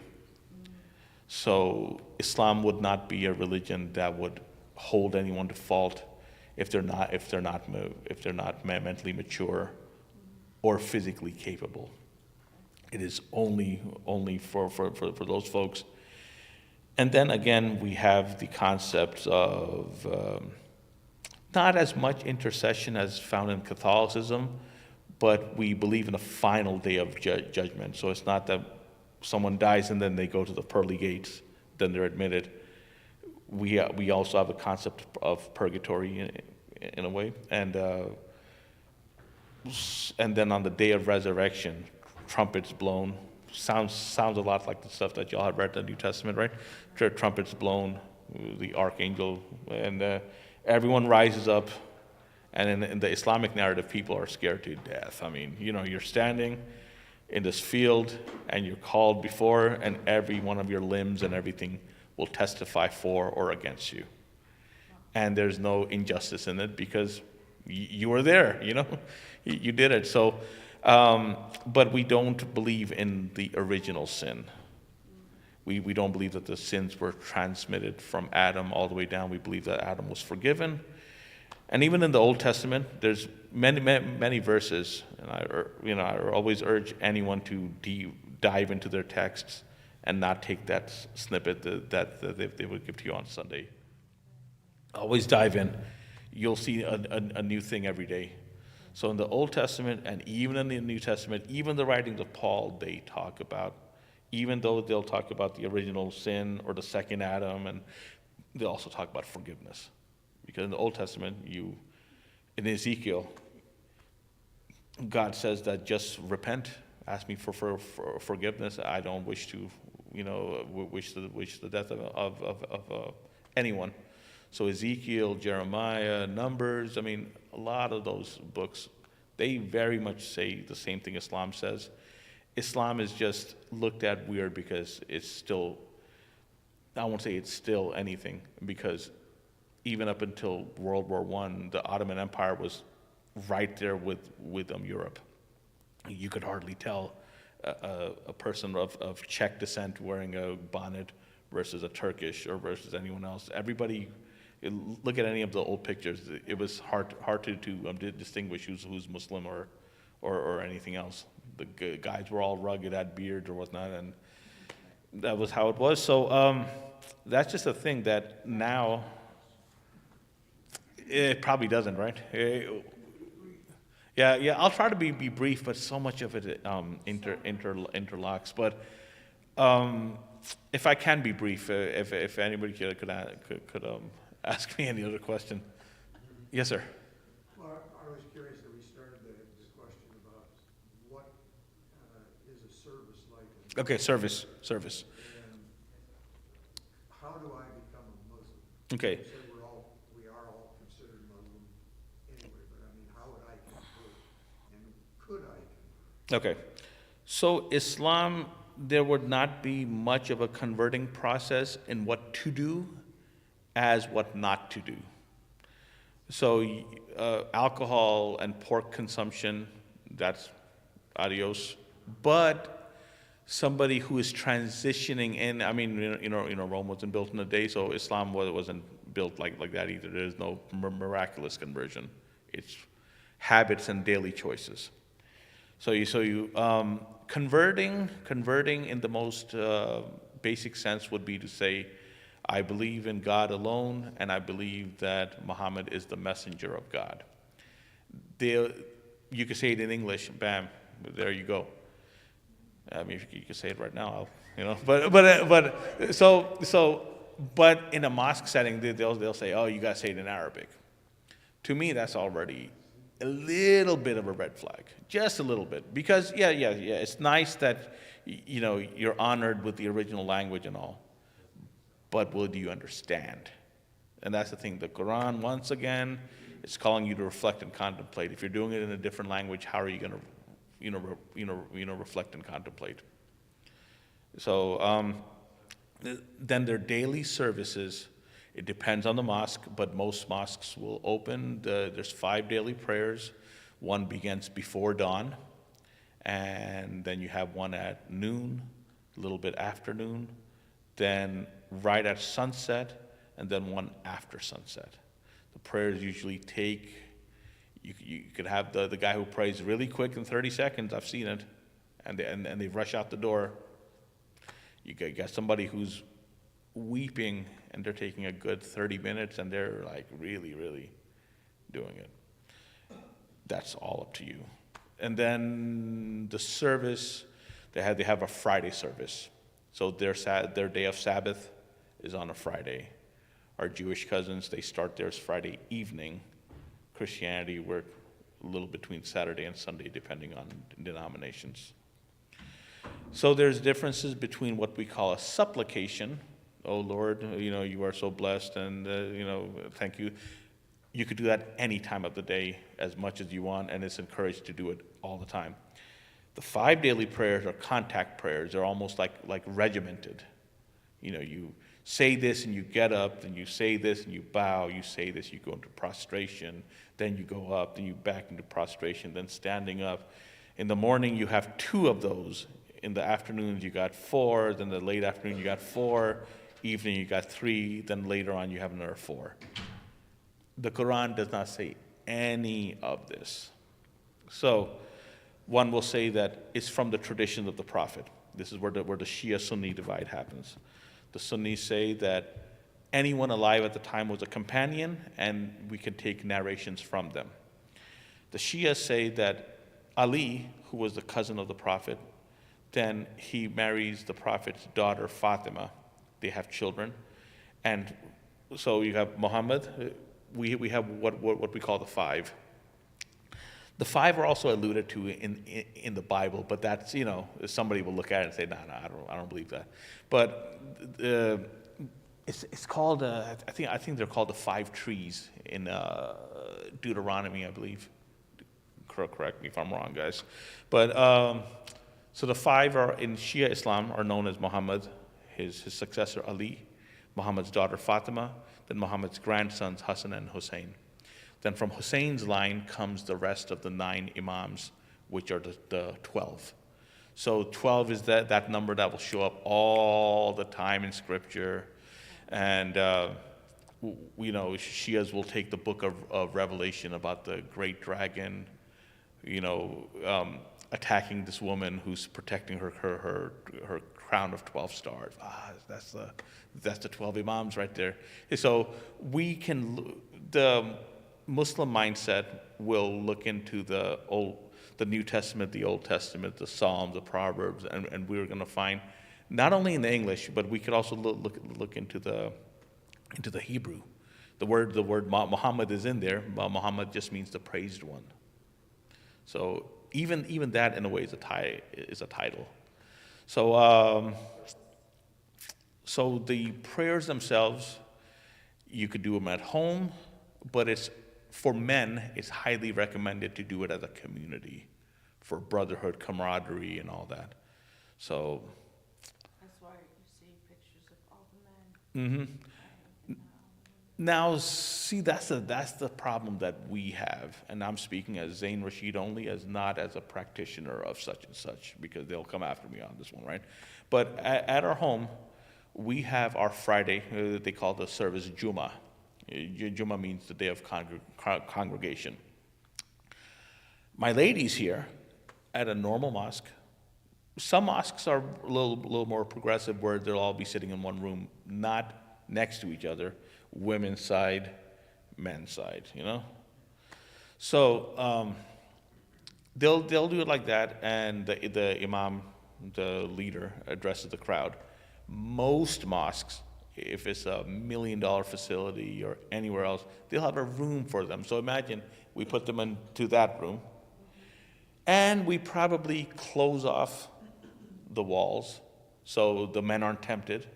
You know, which I find ironic. The women are already covered; they're already veiled. I mean, and in a different room, and you know, once again, you know, I'm pretty sure the comments, threats will start coming in for saying that. But to me, that's just common sense that they're already veiled.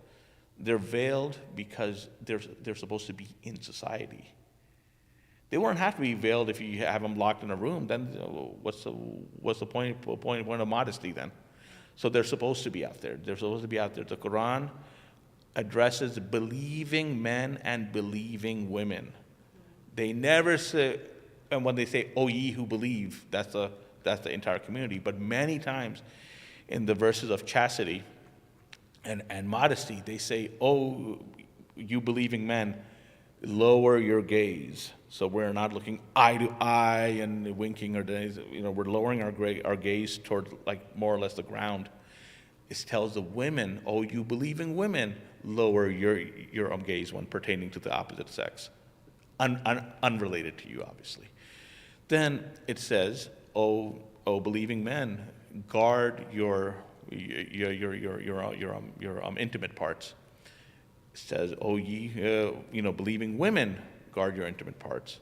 So cover up. One extra thing is told to the women: cover the cleavage. Now, cleavage are any of the points that kind of meet like that. So not only breasts, So basically loose clothing. And so the verse on hijab is told towards men, that our hijab is not to lust and look. So Jesus says that in the New Testament, that you haven't committed full-on adultery, but you've already done it here, right? So we're supposed to comply with that. Men are supposed to comply with that. Women are supposed to comply with that. So the verses on hijab, when you go and you're seeing National Geographic or whatever, the Taliban's got their women all covered, and they even have a screen. Or they're even talking about covering one of those even. So boom, here you go. It's 100 some odd degrees. But that being aside, you have dehumanized and stripped away everything. Is it their cultural right? Who am I to really say that? But to us it looks pretty loathsome and sad. Now, as far as so modesty that's observed in the mosque, the women should be covered. It's just respect. But then again, like I said, that's why I do my service at home. My girls are comfortable. I mean, they're respectful, but mainly they also hear the message. If they're in a room locked up from people, and you say, no, but there's a TV system and speakers there. Yeah, but you're still shoved in with other ladies. They may not be paying attention. They might not, who knows? It is better to just have the congregation out and about. So I don't know what they fear is going to happen. That's like, I don't know. That's yeah. Yes. Lots of questions, but I saw a movie one time where all the young boys, I think it was in Syria, doesn't matter, were memorizing all of the Quran and speaking it. I can't remember if I saw any young girls doing that. No, no, They do that as well. they do. It's encouraged for everyone. That's just a family's opinion on thing. No, there's plenty of girls. So that is true. When you memorize the Quran from front to back, the Arabic word is hafiz. It means to preserve. Now the Quran itself means to recite. So it is in book form, but it's supposed to be in the heart and mind. And not everyone's going to have the opportunity to memorize word for word. Now the Quran is maybe a fourth of the Bible in terms of how many pages there are. Yeah, if I could meet somebody who's got the Bible memorized from front to back, wow. But yeah, yes, ma'am. Just two more, and one of them is from somebody else. When you talked about the 140,000. Yeah, 124,000. 124,000 prophets, are there prophets still happening today, or did they stop? In Islam, they say Muhammad was the last of the prophets. And so, yeah, where Shia Islam differs on this is Shia Islam believes that the 12 Imams came after to preserve the message and interpretation of the Quran. So I'll get to that too. But so where Sunnis and Shias, they have this tradition. They have traditions that are not so strong and ones that are so-called unanimous traditions that were recorded. So there's a record where when the prophet is departing, he gives his last, Sermon on the Mount version where he proclaims that racism is not allowed, sexism is not allowed. Then he says everyone's a brother. He says, I'm leaving you two weighty things, the book of God and my family, my household. So the household is the living Quran. The book is in its binding and everything. So the Ahlul Bayt, the household of the Prophet, are who the Shias, venerate and revere to saying, venerate's not the right word, but it kind of is because we do very, very much revere them and we take their traditions on what does this verse mean, what does that verse mean. So from there it gets into a little bit strange land. So we got these imams that come and go. Every single one of them was martyred. One was struck with a sword while praying, poisoned, and then the third one had his entire family massacred by the state, who were also calling themselves Muslims. So it was a very, very, very horrible power struggle. In the Shia Islam, that's as bad of a tragedy as Jesus being crucified. So just like in a church, you'll hear what a horrible day that was. So we have the tragedy of the Battle of Karbala, where so then Hussein's son, and then all the imams that come afterwards, they were all poisoned until we get to the 12th imam, which we call the Mahdi. The Mahdi is the reformer. So in Shia Islam, he was born 1,200 years ago, and he was taken into occultation. Occultation means he's alive and well, but he's not allowed to, show himself until the timing is right. So we've got the concept of Enoch, we've got Elijah, we've got Jesus, that they've all been taken up. So Jesus, after the crucifixion, was taken up bodily, not in the spirit. He was taken up. So this is where faith comes in. Science could also come into this. That is there better? I mean, I think God might have better science, but could He keep someone alive indefinitely? not age them. And, so if you're taking heaven and hell on faith, and if you're taking prophets going up alive on faith, just being called up, then the Mahdi in Shia Islam, 1,200 years ago, he's taken back, or he's in hiding. And then all these eschatological events happen, the end times thing.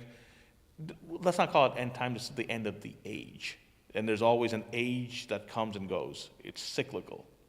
So the times of Noah, the times of, so the Bible alludes to the age when another one comes in and it fixes everything up, so how does the song go? The age of Aquarius, right? Yeah. So it really is. It really is. So Jesus was the age of Pisces.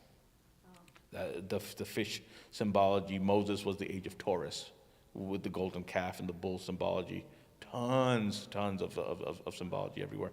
So have I veered off way too far? Now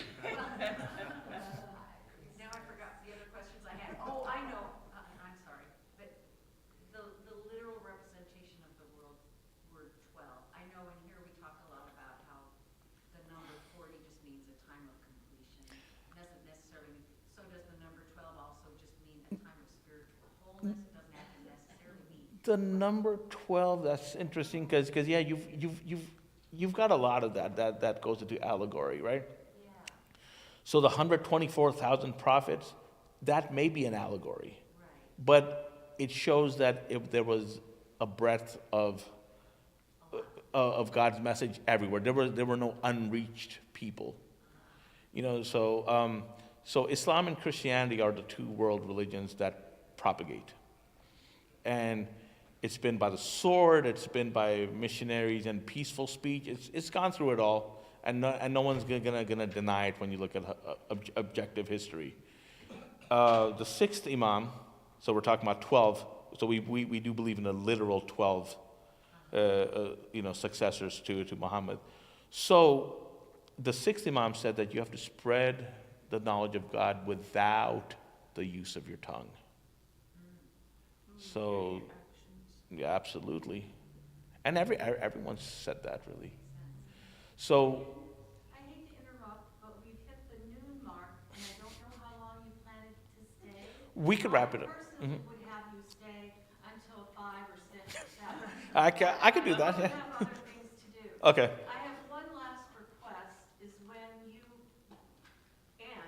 find a short passage from the Quran and read it in Arabic for us. Okay. To conclude this session. Okay. So I just wanted to remind you we're at noon, and it's my pleasure for you to stay all afternoon, but I'm sure you have other things to do. Okay. Thank you very much for being here. Thank you for having me. Thank you. So let's do two more. I'll try to get to it. You point at me and say, hey, cut it short. Okay, so so which ones have I left unanswered? Let's quickly close those out. Okay. Okay, let's do hers and then okay. Why were they poisoned? They were poisoned. Man, you look at any of the histories of Zechariah, John the Baptizer. You look at any of these prophets. They were poisoned for they were the legitimate heirs and authority of God. So when you have King Nebuchadnezzar or whoever else, they're not the authority of God. And of course, they wouldn't want that authority that they self-proclaimed through whatever means they got it to be taken away. So the divine just state, heaven on earth, is not going to be here when we don't have the appointees of God. So all the prophets were appointed by God, and they were acting on behalf of humanity through the love of God, whereas you have other kings that are self-appointed or whatnot that could not do that, even with the best of intentions. You've got a lot of good folks out there, but they'll have some personal agenda. So the imams were poisoned because you had many of the rulers who were in place and they would see that the people are flocking to the imams, their hearts are with them, and this and that, and the king was like, yeah, we can't have competition. Some of the kings would even have these imams close to them. They're like, close enough and act like that they're being advised by them. But sooner or later, yeah, a tipping point crosses where they say, hey, I can't have this guy around me. He's too much of a liability. So all of the imams, yeah, their lives ended unnaturally. So then we look at that the 12th imam was saved, and he comes back. In Sunni Islam, the 12th imam is either born or will be born, and will then come back to right the wrongs of, redeemed during the final days. So we believe in the double coming of Jesus and Mahdi. All right, and That's okay, I got it. yes, sir. I've read the children's Quran to my children, and it is like ways of life. So it reads really well in that way. You've talked about memorizing the Quran as far. Is there anything in between children's Quran and memorizing the Quran as far as learning more about the way of life? I would say that towards the end of the Quran, the chapters are shorter.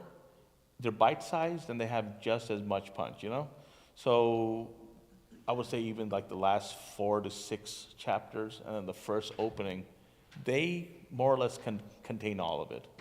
The Quran repeats itself many, many, many times, and from the longest chapter, which is, man, it's a lot of verses. I don't want to name the wrong number. Shortest verses, 3 verses. I mean, all of them are applicable. So for children, you can take the narratives of the lives of the prophets. They go into, some more detail on Moses and Joseph and Jesus and Mary. So you could find those episodes, compare them to the New Testament and the Old Testament. And so there's a lot of gaps that the two texts will easily bridge once they're both read. Then you'll find the commonalities. Just one quickly, 23 years it took Muhammad to write the Quran.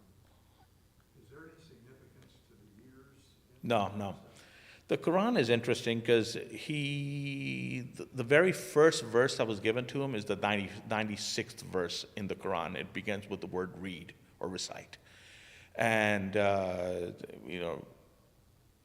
I would have to open it and skim through some pages, but go to the 96th chapter. That's the first verse that was the chapter that was given to him. Then when 97 comes in, that was the following verse, and in a way it was like an upload. So he gets the entirety of the Quran, he disseminates it in 23 years according to the circumstance. So then the angel Gabriel will tell him, hey, recite this verse at this time. So 23 years of that. He had the Quran already in book form as he left, so that's why he said that I leave behind 2 weighty things, the book of God and my family. So not a collection of leaves and this, that, and the other. So like by reading the traditions from Sunni sources, that would cast a lot of doubt on the Quran. Like you'll hear Muslims really tout and get prideful on that the Quran's never been touched or changed. It's the same exact one from 1,400 years ago and this and that. But then there are traditions of the Prophet. It's kind of like the Talmud, or a little bit like the Gospels, the way they were compiled, So the hadiths, the traditions, they will say that the Quran's been lost in battles, that many of the prominent companions passed away, and then they said, hey, we need to get this in book form really quickly before it's all lost. Somebody who's reading like that is going to have their faith challenged, and there are a lot of people who conveniently don't read those things. But the Quran itself says that it's a preserved tablet. It's a book that's complete. So the Quran addresses and references itself in the present day that I am a book. So as you read into it, it does read like a conversation that you are being spoken at. And, yeah, so that they're in the recitation, you're reading it. I don't think it does. I mean, I'm sure somebody else will tell you something different, yeah. But I haven't seen that. Somebody from back here? Over Christianity, I think we've seen a lessening of the traditional customs. I think Catholic women wear the veil. And we're even seeing a gradual decline of membership. Are you experiencing that in Islam at all? Everything is happening with the problems and the challenges that all faith traditions are facing, okay? And once again, we're getting into what is, okay? Because even atheism, you have to have belief that there is nothing out there. That's a quite leap of logic to say nothing's out there either. So that's also faith-based, okay? But it sounds good to a society that doesn't, we're being socially engineered toward all this. So it's not a Muslim problem, it's not a Christian problem and losing membership. There's plenty of people who are lost, and then they find out how it is out there, and they might have that overcorrection and come running back to their faith at a different point in life, or might join a different faith. So people come and go and leave. I mean, the problems are there. I mean, the more information you have, and if you're not guided, because with the knowledge you have to have the wisdom, right? So like these days, I can read Carl Sagan, Richard Dawkins, and all that stuff, and I would not have a problem of faith. I'd say, okay, that's the way you're looking at it. But as younger, when I read any of these books, it completely shattered me. It actually took the poetry of Rumi to bring me back into Islam, and I never came back to Islam in an orthodox sense, because then there's very much of step this way of doing this, and too many. So, anyone else, please? Huh? Absolutely. Can you do just one more? Yeah, Are there miracles? Please, go ahead. Are there miracles? Miracles, yes. Miracles in the most simplest way are the manifestations. Manifestations, that tree outside, the sky, the bird, that's miracles. Your life is a miracle. There are bigger miracles, the parting of the sea, the raising of the dead. All those things are miracles too. Somebody who does not want to see them will not see them. Oh, the tropical wind blew this way and one blew this way and the sea parted. Oh, so-and-so wasn't dead. He was just in a coma and he's alive now. So you're looking at miracles, and once again, these are heavy terms: religion, God, miracles, everything. It's all relative to who's looking at it and how they're looking at it. And then once we start saying my miracle is better than yours and this and that, then we get into all the schisms and tribal mindset. That's what's holding us. So yeah, Islam has miracles. So one of the miracles they'll say is that the Quran itself is a miracle. It's a preserved tablet. But then again, you have the Imams of the Ahlul Bayt. They've had of the household of the Prophet. They've had miracles in their life. Shortly after the massacre of the third Imam and his entire family, down to his 6-month-old baby, by the state-sponsored army, his son, Imam Zain al-Abidin, he was shackled, went to Syria, was kept in a cage for a while. Then eventually public opinion got to that king, to the tyrant, to release them. Imam Zain al-Abidin was not able to raise a revolution to go against them. He had to do a spiritual revolution by buying slaves and freeing them and teaching them. And he had to build everything back up from zero for a Muslim community to have a prophet.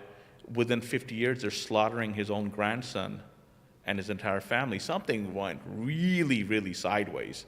So the fourth Imam is like, hey, I got to build this up from scratch again because the faith is gone. So one of his miracles was that he gave a disciple of his. So in Islam, the currency is dirhams and dinars, gold and silver. So he gives him one piece of silver. And that piece of silver, you could put your imagination to the test on this one, it just could not be spent. He would spend it on groceries, come back, and the coin is back. And he lived on 40 years on that one coin. So it's not a big miracle, right? But there's many. I mean, there's way too many. You guys want to be here until 6? I'll do it. But I think it's a miracle that you can write a letter in Arabic. it really all is, but you're looking at it in many aspects. I was reading Socrates. We believe that Socrates, Plato, Aristotle, that they were all prophets also. They were Western prophets, but one of the 124,000. Socrates believed that writing was actually an impediment, that it caused us to rely on the writing and not on ourselves and on our mind. Think about the 100 phone numbers you used to know, 30, 40 years ago, and now you have to look on your phone for everything. I mean, just us losing our memory because we're holding, writing as a crutch. There was entire civilizations built on the oral tradition, and people put that into them and made it their responsibility. And it's not an Islam thing. It's not a West thing. It's not a Christian thing. It's all of us. We're all on the same conveyor belt, right now of this. Whatever's going on. I don't know what the end result and motive is of all this, but it's not going to be a thinking, memorizing, empowered society. It's not going to be that. So we need to really do that, and within our own faith traditions, when the tradition says that when the Mahdi comes along with Jesus to rectify things, he's going to judge everyone by their scripture. So he's not going to say, hey, did all of you people convert to Islam? No. He's going to say, your Torah says such and such and such. Were you doing this? On and on and on. All the faith traditions will be judged according to what their text and their laws, code of conduct and everything said. Anyone else? And then we could wrap it up if you like. Yes, sir. In your personal journey, Islam has many people under one roof. What was your personal journey? Are you consider yourself a Persian? Oh, well, Persian? No. And the thing is that Shia Islam a lot of times is compared or put in the same vein as Iran and Persia and all that. It's not. You've got plenty of Jews and plenty of other folks out there as well. I'm basically American. I read it in English and I try my best. I consider Arabic to be the source language where if the English is differing, we could say, hey, these 4 translations kind of say the same thing. Let's look at the Arabic word. And a lot of times all 4 are correct, but they're different layers of the same word. So imagine you open up your ESV, your NIV, your King James, and you're reading, and you're having like a study circle, and everyone reads it, and you say, what's this word? And you say, okay, let's look at the Koine Greek. And then somebody will say, well, the Koine Greek also was translated from the Aramaic. Do we have the Aramaic? And somebody will say, we don't. And, so, but if Koine Greek is the best you have, you would have the Koine Greek in front of you, and you'll say, okay, these 4 words, how does that source material go into this translation? So in Islam, I mean, even though they say that there isn't any kind of identity politics or tribalism or anything like that, I mean, they're all people at the end of the day, and an Arab will more or less consider themselves slightly superior because they'll say that it's in our language and we understand it better. But then you'll see some English translations that are just beautiful.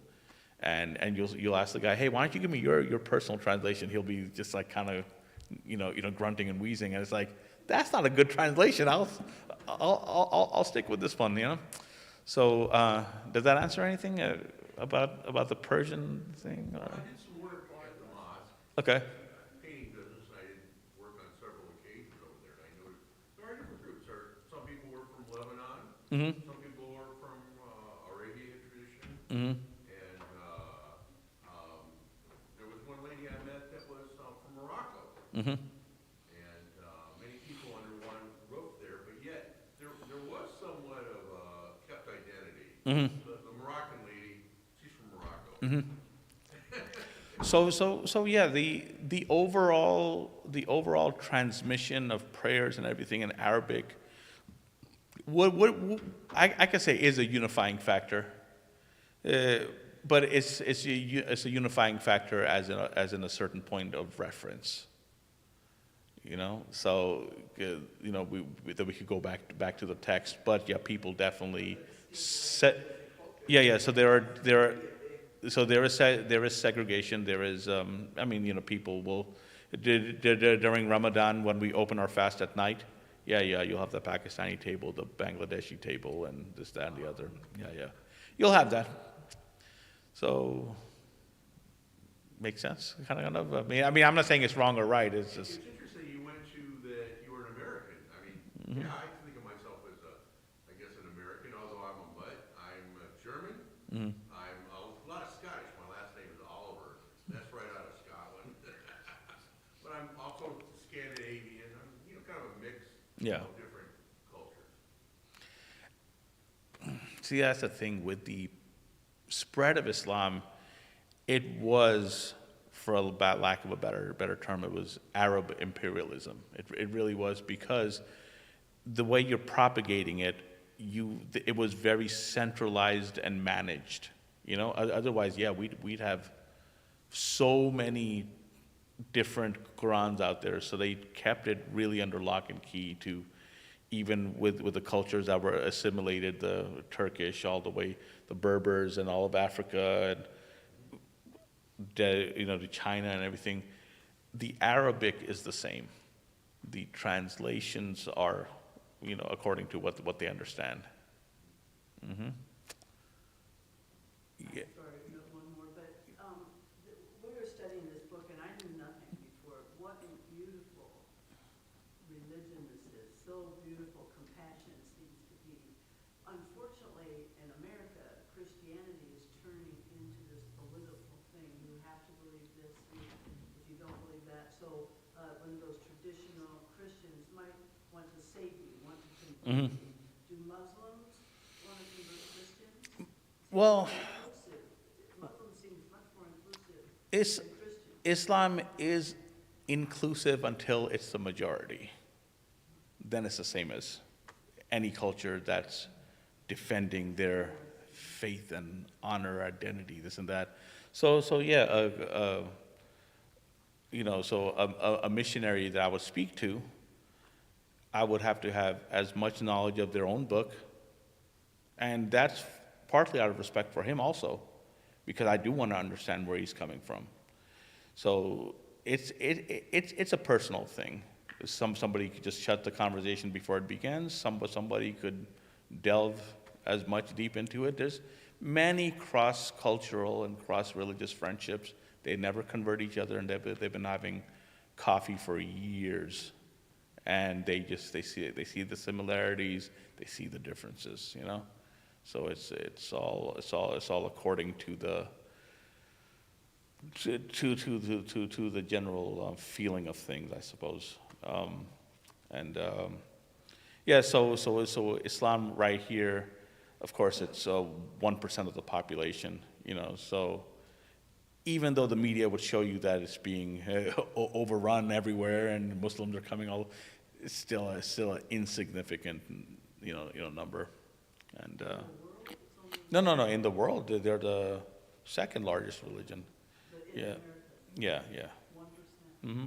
In America specifically. In Europe, it's higher because all you gotta do is just kind of walk over from those lands into the Western lands. But Do you ever feel prejudice from people? See, that's the thing. I don't look at it that way. I don't take that personally because it's not directed at me. You know, like when 9/11 happened, I had a very big outpouring of sympathy from all my friends. Oh man, you know, in a way, I took it in an ironic fashion. I was actually somewhat offended at the compassion. I'm like, why are you saying it to me? I didn't do it. You know, like, yeah. Like, so, but the outpouring was much greater than any derogatory remarks or anything like that. Yeah. So it really depends on how anyone carries themselves, if they're reactive or if they're chill. So yeah, I mean, I do this as a hobby. I love reading about these faith traditions. I'm part of the Interreligious Council, and so yeah, that's kind of what we do. All right, so if you guys don't mind, I'm going to read one of the shorter surahs.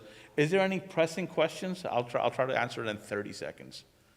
30 seconds on this one. No, not possible. Okay. Yeah, I know. Okay, so let's read one. This one is called The Unity. This is kind of like Islam in a nutshell too. Bismillah ar-Rahman ar-Rahim. Qul huwallahu ahad. Allahus samad. Lam yalid walam yu'lad walam yaqul lahu kufuwan ahad.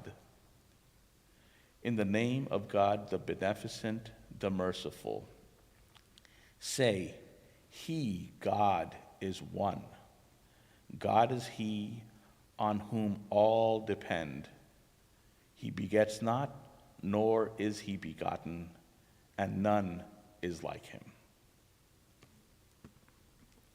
All right.